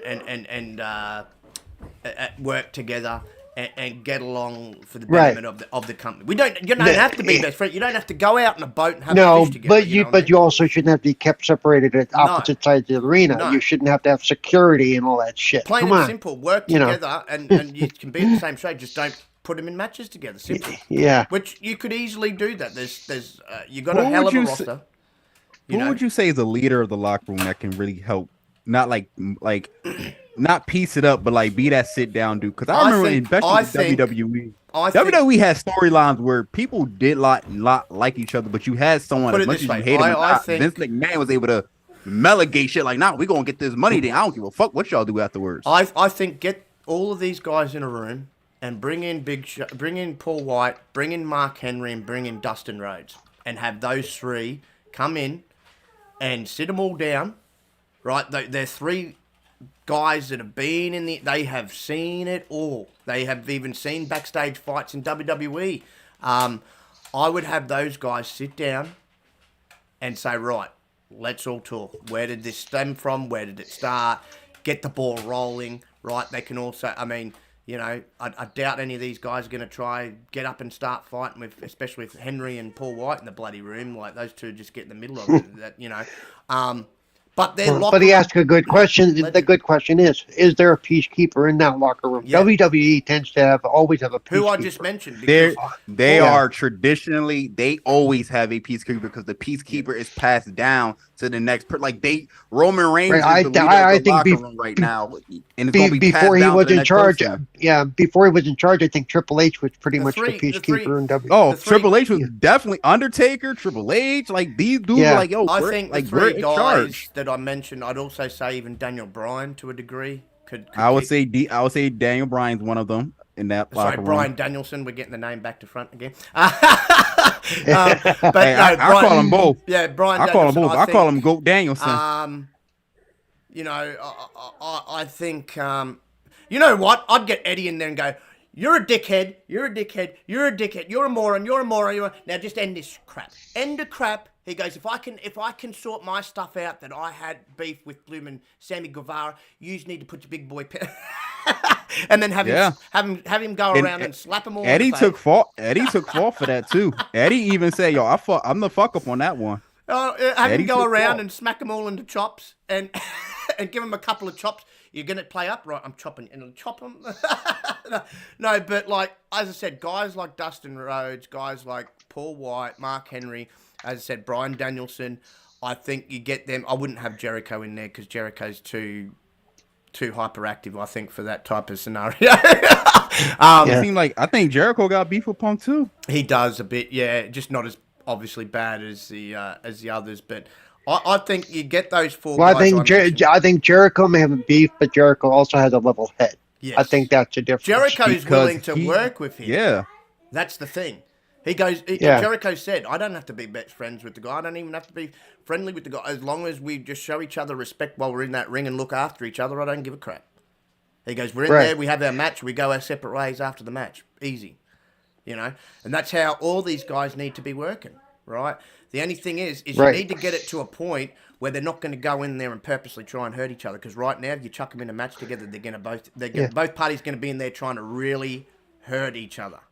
And that's I think part of the problem is right now, like, to me, CM Punk, he seems like a prima donna, and that needs to be and there's no way to curtail that. He has to make that choice himself. Samoa to Joe not be a prima donna. Samoa Joe would curtail that easy for him because he slapped him around in Ring of Honor one. Punk was getting a bit too big for his britches. I read about that story and heard about that story about them getting into a backstage scuffle and Joe pretty much choking him out. So Punk wants to do that again. We'll just send Samoa Joe in there. I still like Punk, but like as the guy out in front of the camera and as I said, I still understand that he does put asses in seats. So I want them to sort this out. They just need to get the right people involved to get them all together to sort it out. And I think you've got four guys there. As I said, Dustin Rhodes and Bryan Danielson, I think, could lead the charge. But again, I'd get Mark Henry in there. He'd be good for it. Yeah. And Paul White. Like, these are guys that have been around a minute that's seen a lot of guys have animosity towards each other and have to sort stuff out. They were there for when Booker T and who was it? Was it Booker T and Batista got into a scuffle? They were there. Batista, I think Batista and Ray or Batista and Eddie got into a scuffle backstage as well. Austin's had a couple of scuffles backstage. Like, they've been there for all this backstage stuff. I think Jericho even got into it in WWE with someone backstage. With a lot of people. Yeah. So they've all seen it and they've all seen how it's been worked out. So that's why I'd have them in a room with them, because they can say, look, we've seen this before. This is nothing new to us. We've seen guys not get along. You all need to at least get to a point where you leave your bullshit at the door, excuse the language, and at least just get along and be safe with each other if you happen to be working with each other. Otherwise, a few of you have got your own separate. You don't even have to really see each other. Nope. And by the way, my view for this kind of stuff is true for even all football. I don't care if you're a prima donna or if you're a problem in the locker room. I don't care how big your name is. Then you have to start weighing: is it worth the time and the trouble you're going to cause me? To keep you around, or is it better for me to cut you? Yeah. And so and that's the decision Khan's going to have to make. Yeah. And he's probably going to have to make it pretty soon. He's going to have to make it pretty soon. They got to try at least this sit down, and as I said, get some some of these older guys involved in it to try and sort it out. And if they can't sort it out, that's where he will have to make the decision. And if he's smart, as much as it might hurt initially, you're going to have to cut Punk, because why would you want to lose 4 wrestlers over one? You'd only lose 1 wrestler in him. And it may be more than, that's what I'm saying. It may be more than 4. There may be some guys in the locker room that are going to side with the others. Yeah, that's true, because Kenny's very well liked. The Young Bucks are very well liked. So at least when it comes to those 3, I know there's a few other people backstage that don't get along with Hangman, but with the basically the three guys in question that were involved with Punk and Ace Steel, they're all well liked backstage. So by women and men. Because Kenny is quite helpful with everybody. Everybody usually goes to Kenny for advice. A lot of the young women do as well. You know, how can we do this? And a lot of the younger guys go to the Bucks because they're EVPs and run ideas past them. So, and they're all three of those guys are very down to earth, and they're very easy to come and, you know, scratch their brains for ideas and stuff. So the locker room's probably going to more side with them than they are with Phil. You know, I know Phil has his friends too, like FTR are very close with him. Ricky Starks is quite close with him, and there's a few other guys. But yeah, I think, you know, at the end of the day, if people want to leave, if he's the one who gets the boot and people want to leave, then you're just going to have to let them leave if they want to leave because Punk gets the boot, plain and simple. You can always bring in more people to fill those spots. And, I mean, whilst you still got bloody Jericho there, I know he's old and he's not getting any younger, but he is another one that still puts butts in seats. So does Bryan Danielson. You've still got guys there that put butts in seats.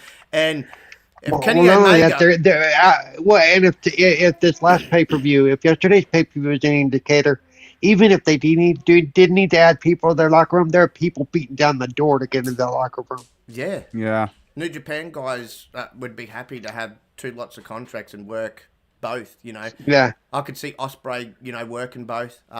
He just doesn't want to live in America, but he's still happy to work in any country, really.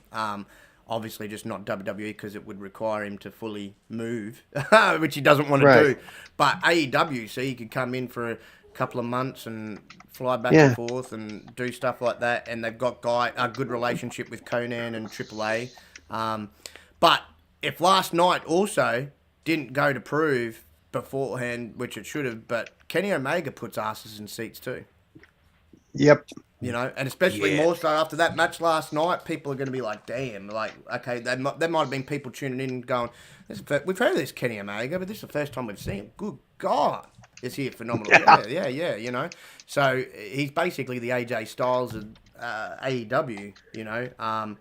So no, it's a situation to keep our eye on, and I hope for Tony Khan's sake he chooses loyalty over anything else.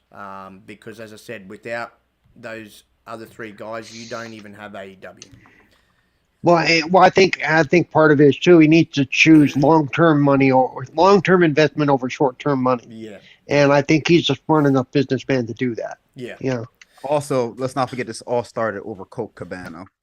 Yeah, yeah. Who used to be very close with CM Punk, mind you, too, but they had that big fallout, and that was what it was.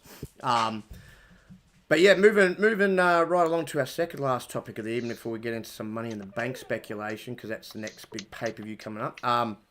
So, a new name, and it's come to the forefront now, has been projected to be the one to beat Roman Reigns at WrestleMania 40. And oh, no. We've talked about this, so this is going to be interesting. Vince McMahon. No, kidding. Speculation mounts about who might dethrone Reigns as the undisputed Universal Champion. There's been two names that have consistently been thrown around obviously in the past, in Cody Rhodes and Roman Reigns' best friend in Seth Rollins. Now, neither could be the actual case. And in definitely the case of Rhodes, they are definitely going a different direction backstage with him, it's been said. So, recent reports suggest that Gunther is the favourite to win the Royal Rumble in 2024, and that plans right now is for him to challenge Roman Reigns for the title next year. Reigns has been a dominant in WWE, holding the championship for over 1,000 days, and big players backstage in WWE think it would be very ideal for the undefeated Gunther to be the formidable competitor and the one to dethrone the dominant Reigns. Two dominant wrestlers going toe-to-toe and gaining recognition, obviously, from his very, very impressive performances, especially over the course of the last 12 months. if plans stay on course right now and Gunther were to defeat Reigns at WrestleMania 40, it would absolutely catapult his career and establish him as a major, major superstar in the wrestling world. So I'm going to come across to you first, Josh. What's your thoughts on this? Do you think it's a great idea? I think it's perfect. It's very, very believable.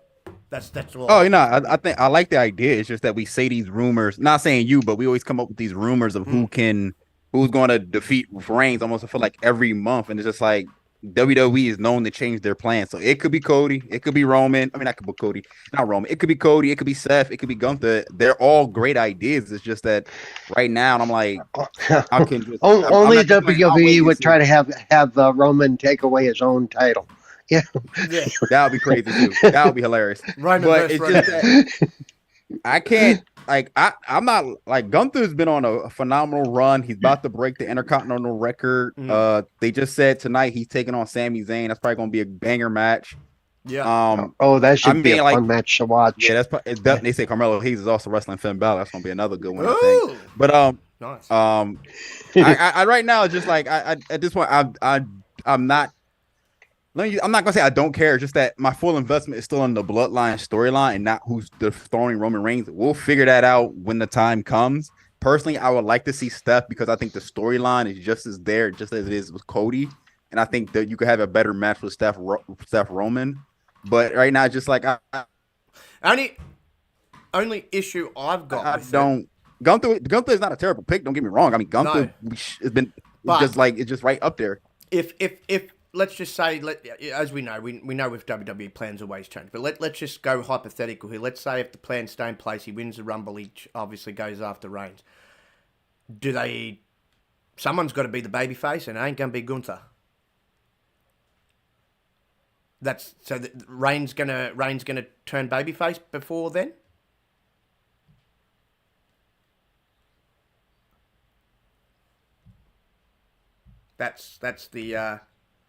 That's the interesting thing. Yeah, I was just going to say. Hello? That's the interesting thing. They're going to if plans stay the course, as we know, plans change. But let's hypothetically, he wins the Rumble, he goes after Reigns. Well, Gunther ain't going to be the babyface in that match. He's going to be the heel. So Reigns is going to have to turn babyface. You know, I don't want Roman to go back being babyface. They're not going to have. I've seen heel versus heel matches, but they're not going to have a heel versus heel match at a freaking WrestleMania. They're going to have a heel and babyface in a main event. The only likely thing is for Roman, because I could never in my wildest dreams ever see Gunther as a babyface. I just no, he's not. Like, you can't see, like, some wrestlers you can tell, like, this person is not meant to be a babyface. This person is not meant to be a heel. No.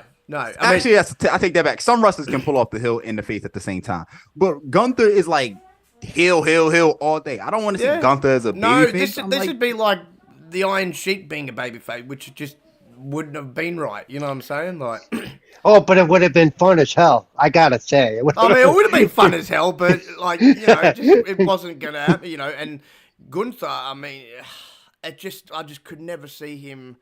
He doesn't even have the look as a baby. I don't even know if he has a facial expression to pull. I mean, it'd be looking creepy if he tried to pull off a smile. I think that's it. He's got that hard look, He does. But Reigns has that same image.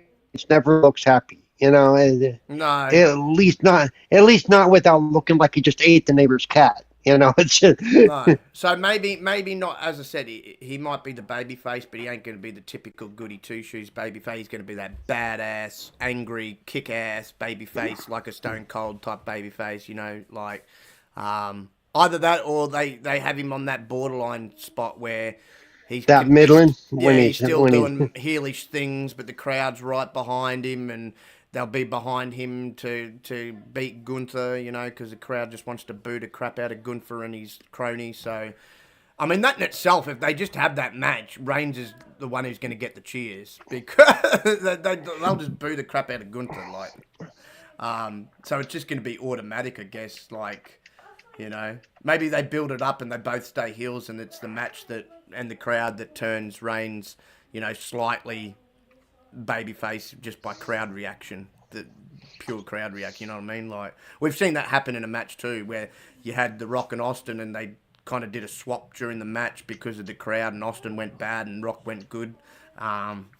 So yeah, it'll be interesting, but as we know, plans change. We know that's not what Roman and Seth have been talking for ages, that they want to go at it in the main event. I think that's the right decision at this point. I think that's the right decision. It's definitely not going to be Cody. They've definitely changed that. From all other reports coming out, he's going to be getting a run at some point with the new world title once Seth's. Technically, that is the title. I think his dad won by design. By the design, I don't know by name, but if you look at the old picture of Dusty holding up the belt, it was that World Heavyweight Championship look. So it kind of did, but it was back in the the 3 WF days. So they had a funny looking title back then. That was even before WWF days, because WCW wasn't around at that point, so it wasn't the big gold belt per se, but it was one that looked very similar. And yeah, he technically won it at the house show, but then they found a technicality to say that he didn't win it, and so in the history books, it still got him as winning that match at the house show, but they said like it wasn't for the belt. It wasn't meant for the belt or something like that. I don't know, but there was a story behind it anyway. But in reality, technically, he did win it. But yeah, it is what it is, and Cody winning that would be fine. They just have to wait till a heel champion's in place, you know. I don't know who's going to be the one to dethrone Seth, but someone obviously that's heel's going to dethrone him. I mean, well, it would be Gunther, I think, wouldn't it? Well, I think it could be LA Knight. Oh, actually, yeah. Since we're about to, you might as well transition to that next topic right there because we got to talk about that. I think, yeah, we're going to go into the Money in the Bank speculation. So we'll talk about the men's Money in the Bank just straight off the bat since I mentioned his name. That's who I think could be inserted to win this Money in the Bank. The men's Money in the Bank is LA Knight, because if I tell you, I swear to God, if Logan Paul wins it. I just say his face was on my screen right as you started doing it. I'm like, oh, you're going to say his name, aren't you? If he wins it, it would be an absolute sham. I'm sorry, he doesn't. No, he's part. Well, they're not gonna let him hold the belt anyway, are they? Because he's only a part timer in a sense anyway. He would have to. I think Logan Paul.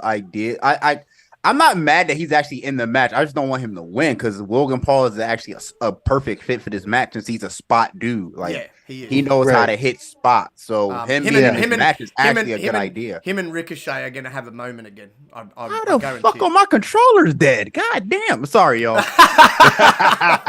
But somebody's playing while we're chatting. So am I. I'm playing Diablo 4 while we're chatting. So. Logan and Ricochet, this match, they're going to have a spot just like they did at the Rumble. I can tell you that now. But out of all the names that I'm looking at, you got Damian Priest as well, Butch, who's not even going to stand a chance in the match. He's just there to make up the numbers. Same with Santos. Really, the only three names that stand out that you could really choose from in this match to take it out are LA Knight, Shinsuke, or Damian Priest if they're going to try and push Damian Priest. But I think, and I agreed with who was it last week, Paul, that we were discussing that said you had to add the fuel to the fire? Mark Henry. Mark Henry said, "Oh yeah. Now's the time to add the fuel to the fire on LA Knight. LA Knight does not win this match.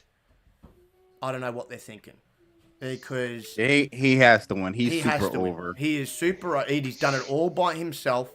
Like Mark said, he kind of has to sell himself to management and that, and look, the crowd. Yeah, that's what we were talking about last week. Yeah, he needs to sell himself. He needs to be banging on Vince's door, going, "Hey." Yeah, if they don't have him win this match, then I hope he leaves when his contract's up, because he's never going to get the opportunity that he deserves. He's an older guy. He's already in his 40s. Is he really? Holy crap! I didn't think he was that old. Yeah, he is. He's been around the block. He's been around the block for like NWA. He spent most of his career in TNA. I'm just saying, watching him though, he doesn't seem like he's that old. Yeah, he turns 41 this year. Oh wow. So I wouldn't be mad as like a short, like not short, but I'd rather have him be like a like. Listen, win transitional you know, champion. he's my you know I want him to win Money in the Bank because I think he's super over, and I think LA Knight's one of my favorite wrestlers right now, and he's crazy on the mic, but he's like super over. Everybody's doing everybody's doing LA Knight. Like you have to see this, like and say like, all right, yo, we gotta make a move here. Yeah, like honestly, he's the only one that makes sense to win it, and it's like. No one else is. Logan Paul is going to be Logan Paul. He don't need it. Like you can always put Logan Paul in there and he'll be just fine. Shinsuke and all of them. Remember the last pay per view was that he was only in the ring for like 3 minutes. It wasn't even 3 minutes. I don't think it was a very short. Yeah. What was the last pay per view he was in?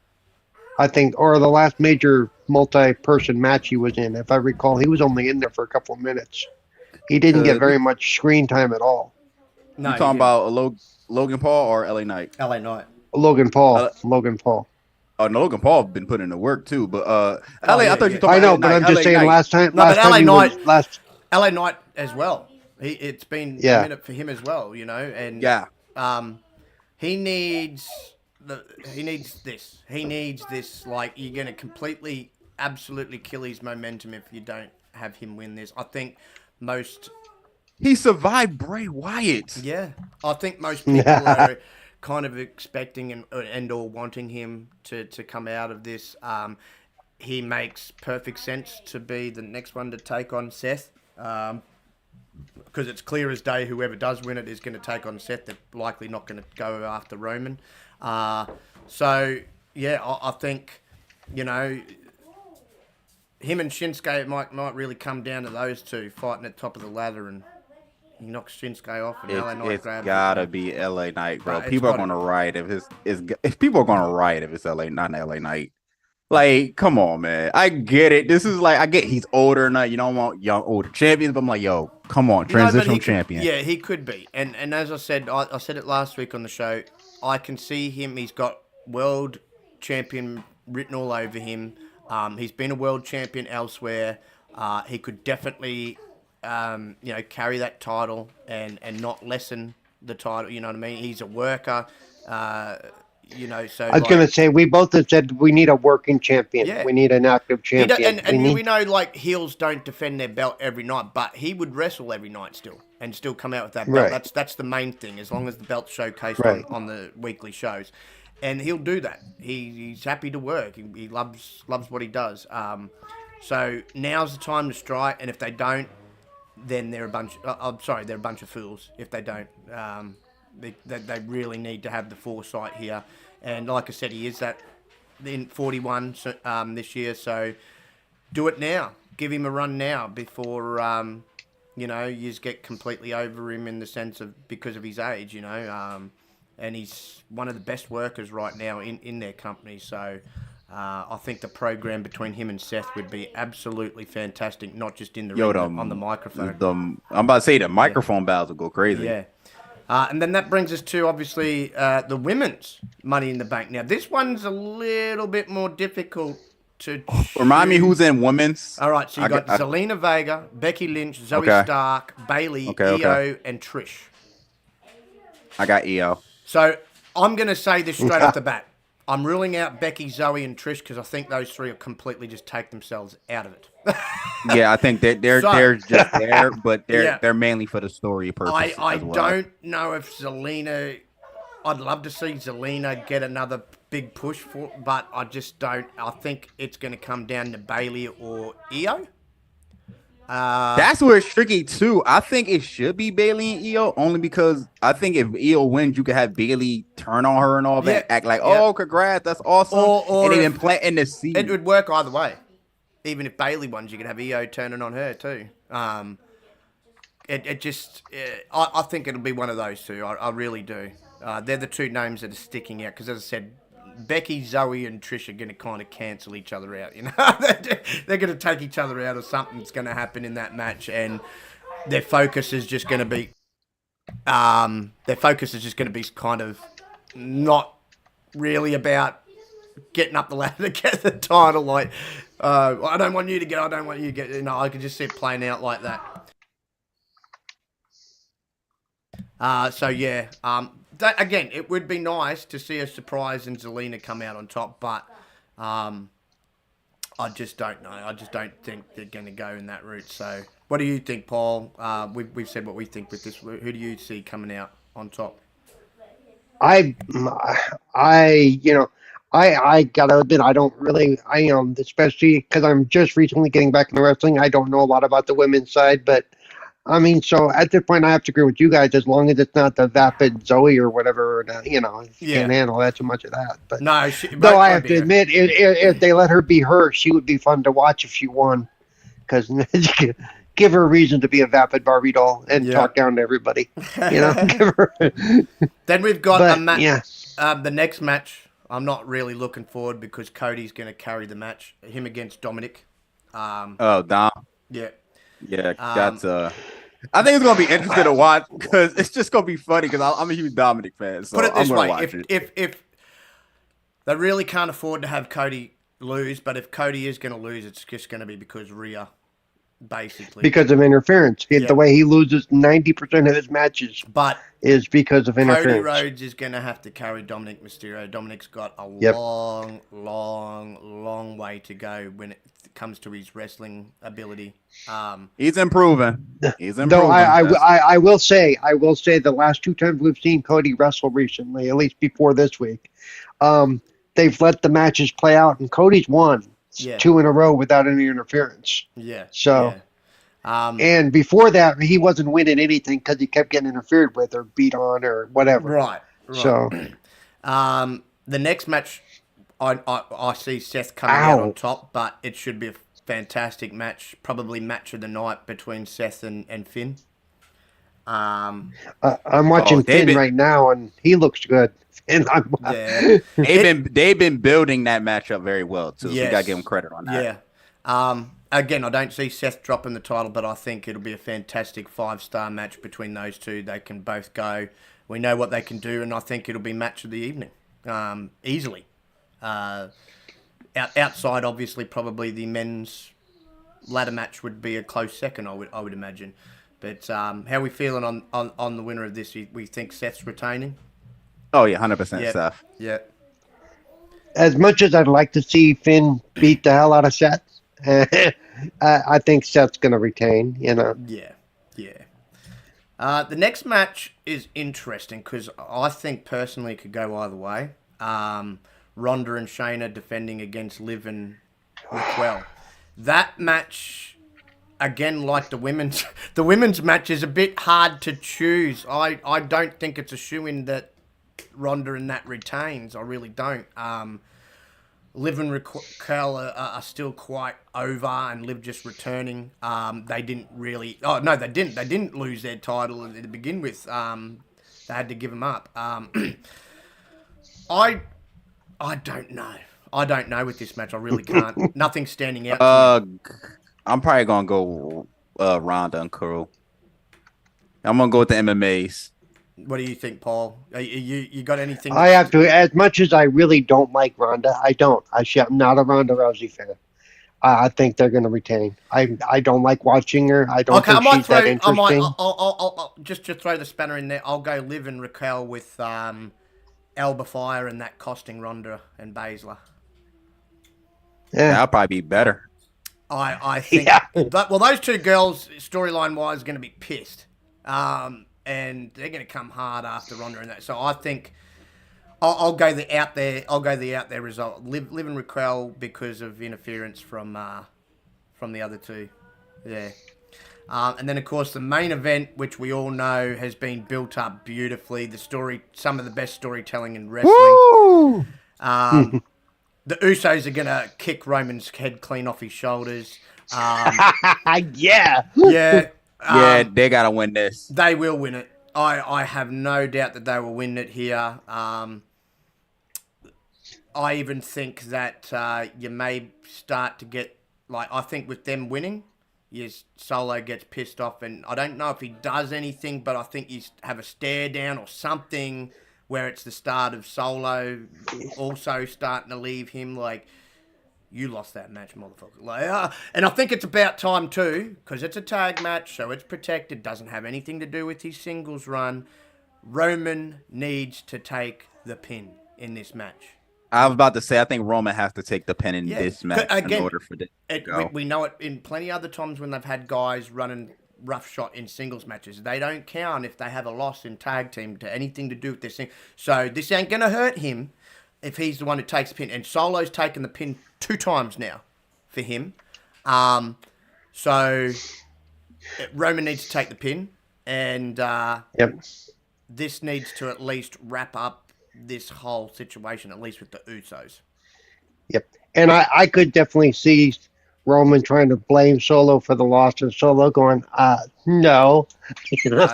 Either that, or I also think because they're currently not on the card, as I look at the card, Sammy maybe gets involved. Yes. And costs Roman as well. I don't know so much as to Kevin Owens running down, but I could definitely see Sammy, because we know Sammy was quite entrenched in the Bloodline story. We know that him and Jay had their little stare at each other, and Sammy was giving him the look like, you know what you got to do. So I think Sami Zayn, if he and Kevin aren't in any matches on this card, I think Sammy might run down. Especially because we know Paul's going to be out there, so he'll run down. Something is definitely going to happen in this match, and whether that's interference from Sammy or Solo turns on Roman or Rikishi comes down and gets involved because he's been involved. Would be lit. He's been involved on Twitter. This involves 3 of his sons. And he's hinted that he's could get involved at some point. I think this match would be the perfect timing, if we're talking from a timing perspective, for Rikishi to get involved. Although in saying that, wouldn't it be funny if he got involved and he sided with Roman, came down and beat the crap out of one of his boys? That would be even more interesting. Add another little wrinkle, but boy, family reunions with those guys would be a pain in the ass. It would. But no, I think. I don't know about you guys, but I'll get your guys' thoughts. I think the Usos come out on top. How about you, Josh? Usos, yeah. Yeah. What do you think of Paul? You think the Usos, or you think Reigns in that? Usos, unless there's interference that causes them to lose, because, well, because you're going to have Heyman over there, and Heyman likes to interfere. I hope. Because I know they've been... He gets super kicked. Yeah. He got to get super kicked. It's got to happen. I say that every week. Every week I say I hope he gets... The only reason I say that is they built it up with the story with him and Jay, and Jay really not liking him, and doing the whole, well, if I'm in, you're out, Yeah. And it came close on SmackDown. He slithered out of the ring before they could do something. I think at this pay-per-view, it's pretty much going to be unavoidable. I think at some point they do something to him, whether it's super kicking him or they put him through the table or something. That's something we've all been wanting for a while, because every time something starts up, every time I think, well, here's where he can get a good chop, nobody touches Heyman, and it's like somebody needs to lay him out. And I might have gone a bit far with putting him through. He might not do that because of his age, but I could definitely see him super kicking him for sure. Like he can cop a couple of super kicks. That's not going to do him any harm. But I think it's time for something to happen, especially if he's out there. He's going to get in the way. Maybe he gets up on the apron, and that's when they super kick him off the apron. Something will go down. But again, as much as we've all chosen the Uso, again, it's another match depending on how far or what they've got in plan and how long they want to drag this whole bloodline out. I mean, I do think of the other flip. Maybe they do have Roman and Solo go over, obviously via interference and cheating, and continue it, and right. Have another match. It's one of those matches that it really could go either way. It just depends on, obviously. Because, like I said, he's going to retain. So, one of the ways they tend to make champions retain is through interference. Yeah. Oh. Yeah. And see, there's no... Yeah. Well, in this, there's no title. These titles aren't on the line, so... Oh, okay, but it's just yeah, a tag match. but still, still they make the way they make them lose with dignity or whatever is they interfere. The only you know, reason and then, I'm thinking of the other flip of the coin. They did, even though it was Solo getting pinned, they did just lose their previous tag match, Roman and Solo. So right. maybe they go with a win here for them. I don't know, but if they don't, this is, as I said, I think you get a stare. If the Usos come out on top, I think you get a stare off at the end, at the very least, between Roman and Solo. Like Solo giving him that death stare, just looking. Okay, right so real quick, so Solo got pinned last time. Let's say Roman is pinned this time. Yeah. So they're 1-1 on pins, so they could actually set that up for a quote tiebreaker match somewhere down the road. They could, you know. Because I don't want to see Solo. As I said, if the Usos are they're going to give them the win. I don't want to see Solo get pinned again. You're trying to build this young guy up as this big, you know, basically unstoppable force, and he needs a few wins. It's a similar situation, as I said. You don't want him losing too much. Just like I think you're kind of taking the steam out of Omos by having him lose too much. Yeah. You know? He's another one in the company. Like, if you're going to build him up the way you're building him up, you need to have him win some matches, the poor guy. Otherwise, there's just no point in doing what you're doing with him. You may as well just have him as fodder, I guess, you know. But, no, I'd love to see the start of Solo, you know, turn around. As I said, even if it's just with a stare, like, you ass. Like, you made me take the pin. Like, now you losing again here. I don't like losing. Like, maybe I've chosen the wrong side here. Maybe my brothers are right. You're just using me. And once you finish with me, you trim me up and spit me out, you know. Yeah, it's going to... But I just have this feeling it's going to be a little bit slower. I think, obviously, because of the plan of him not dropping the title until next year's WrestleMania at the very earliest... they're obviously going to drag. And like we were saying earlier, though, their plans change. I mean, we can talk about all this. Here's what they intend to do, but it could all change next week or next month. You know? Yeah, exactly. But right now, as I said, they've obviously got plans for him to dethrone Hogan's record, and if that's the continuation of the plan, they've got to keep finding ways, obviously, to stretch out. And this whole bloodline thing, the last residuing parts of it, and if the Usos get a win, that's the end of the Usos part of the storyline. And then you've just got Solo remaining with him. Then, if Roman and Solo go over, obviously that stretches out the inner feud between them two and the Usos a little bit more. Because the Usos are going to come back and they're going to want some revenge. You know, they're not going to be happy with having a loss against them. And, you know, it'll be interesting in which way they go. As I said, that's why it's so hard to determine a victor in that match. But all in all, I think it's a nice little card. I don't know if any other matches are going to be... They've already got 6 there. I don't know if they're going to have any other matches added to it. Because, at the moment, they haven't got Sammy and Kevin defending their titles, which I would have thought maybe. I think they're supposed to be DIY. What the rumors are saying. Yeah. So yeah, it'll be a nice little card. Will it be as good as Forbidden Door? Probably hell no. But, well, tell us what you really think, there, Spoke. Yeah. I'm about to say it's hard to top if it had been endured, especially when you have Omega and Ospreay killing each other. Yeah, exactly. So who's definitely going to top that? Exactly. As I said, I think the 2 matches of the night, just looking at the card, will be Seth and Finn will probably definitely be the match of the evening, followed closely by the men's ladder match, I think. Because the men's ladder match is usually always quite exciting. I think the women's ladder match will probably follow third then. As I said, I don't really care much for Cody versus Dominic myself.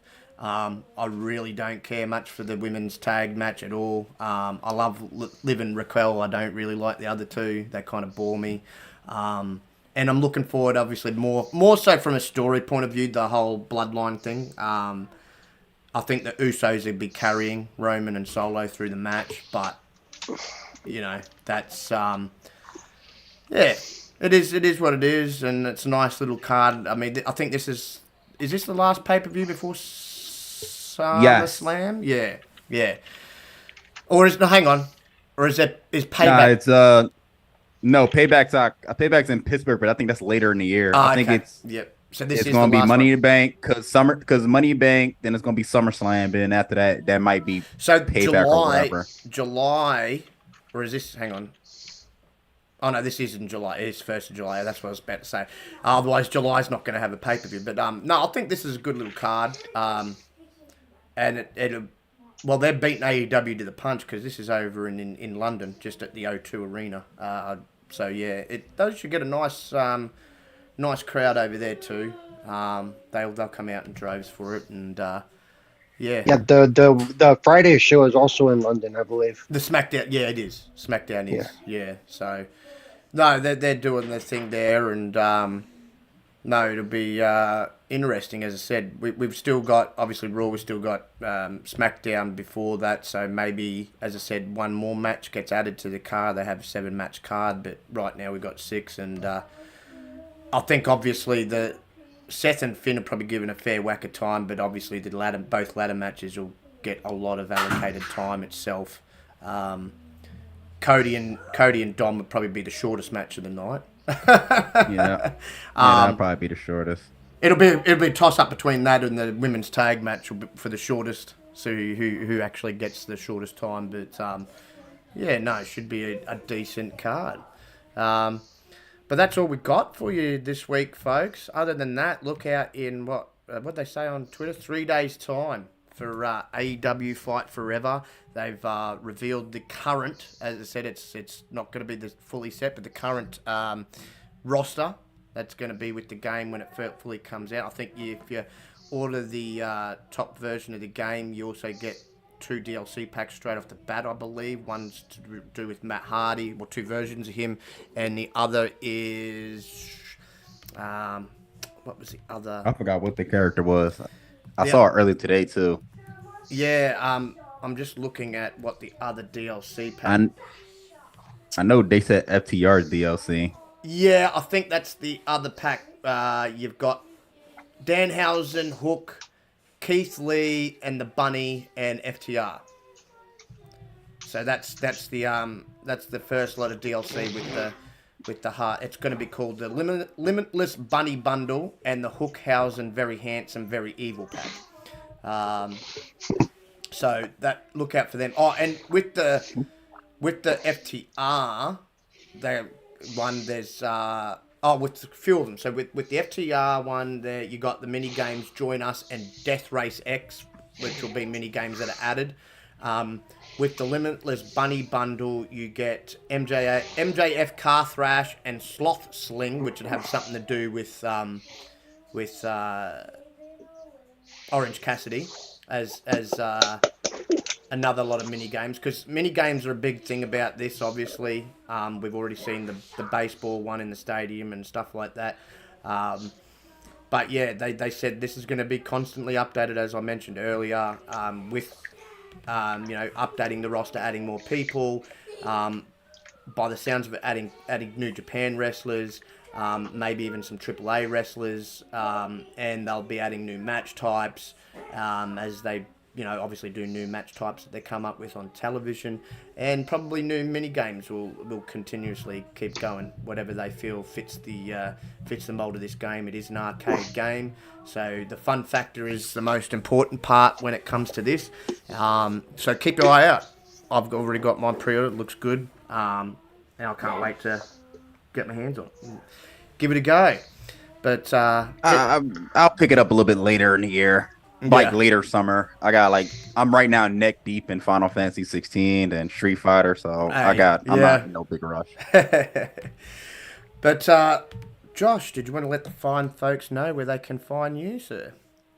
Hey, all the time on Twitter. You can find me at JoshO'Count1. Soon enough, I'll be updating my profile. I'm now a new co-host of the new basketball podcast called After the Buzzer, so we're going to start promoting that very soon. Nice. Yes, so definitely I'll send it to you, Spook, because I know you're a huge basketball fan. Yes, anybody sir. In the chat, huge basketball fan, just hit me up on Twitter or Spook, and we'll send you the link. But yeah, that's right there. Joshua Counts 1 on Twitter.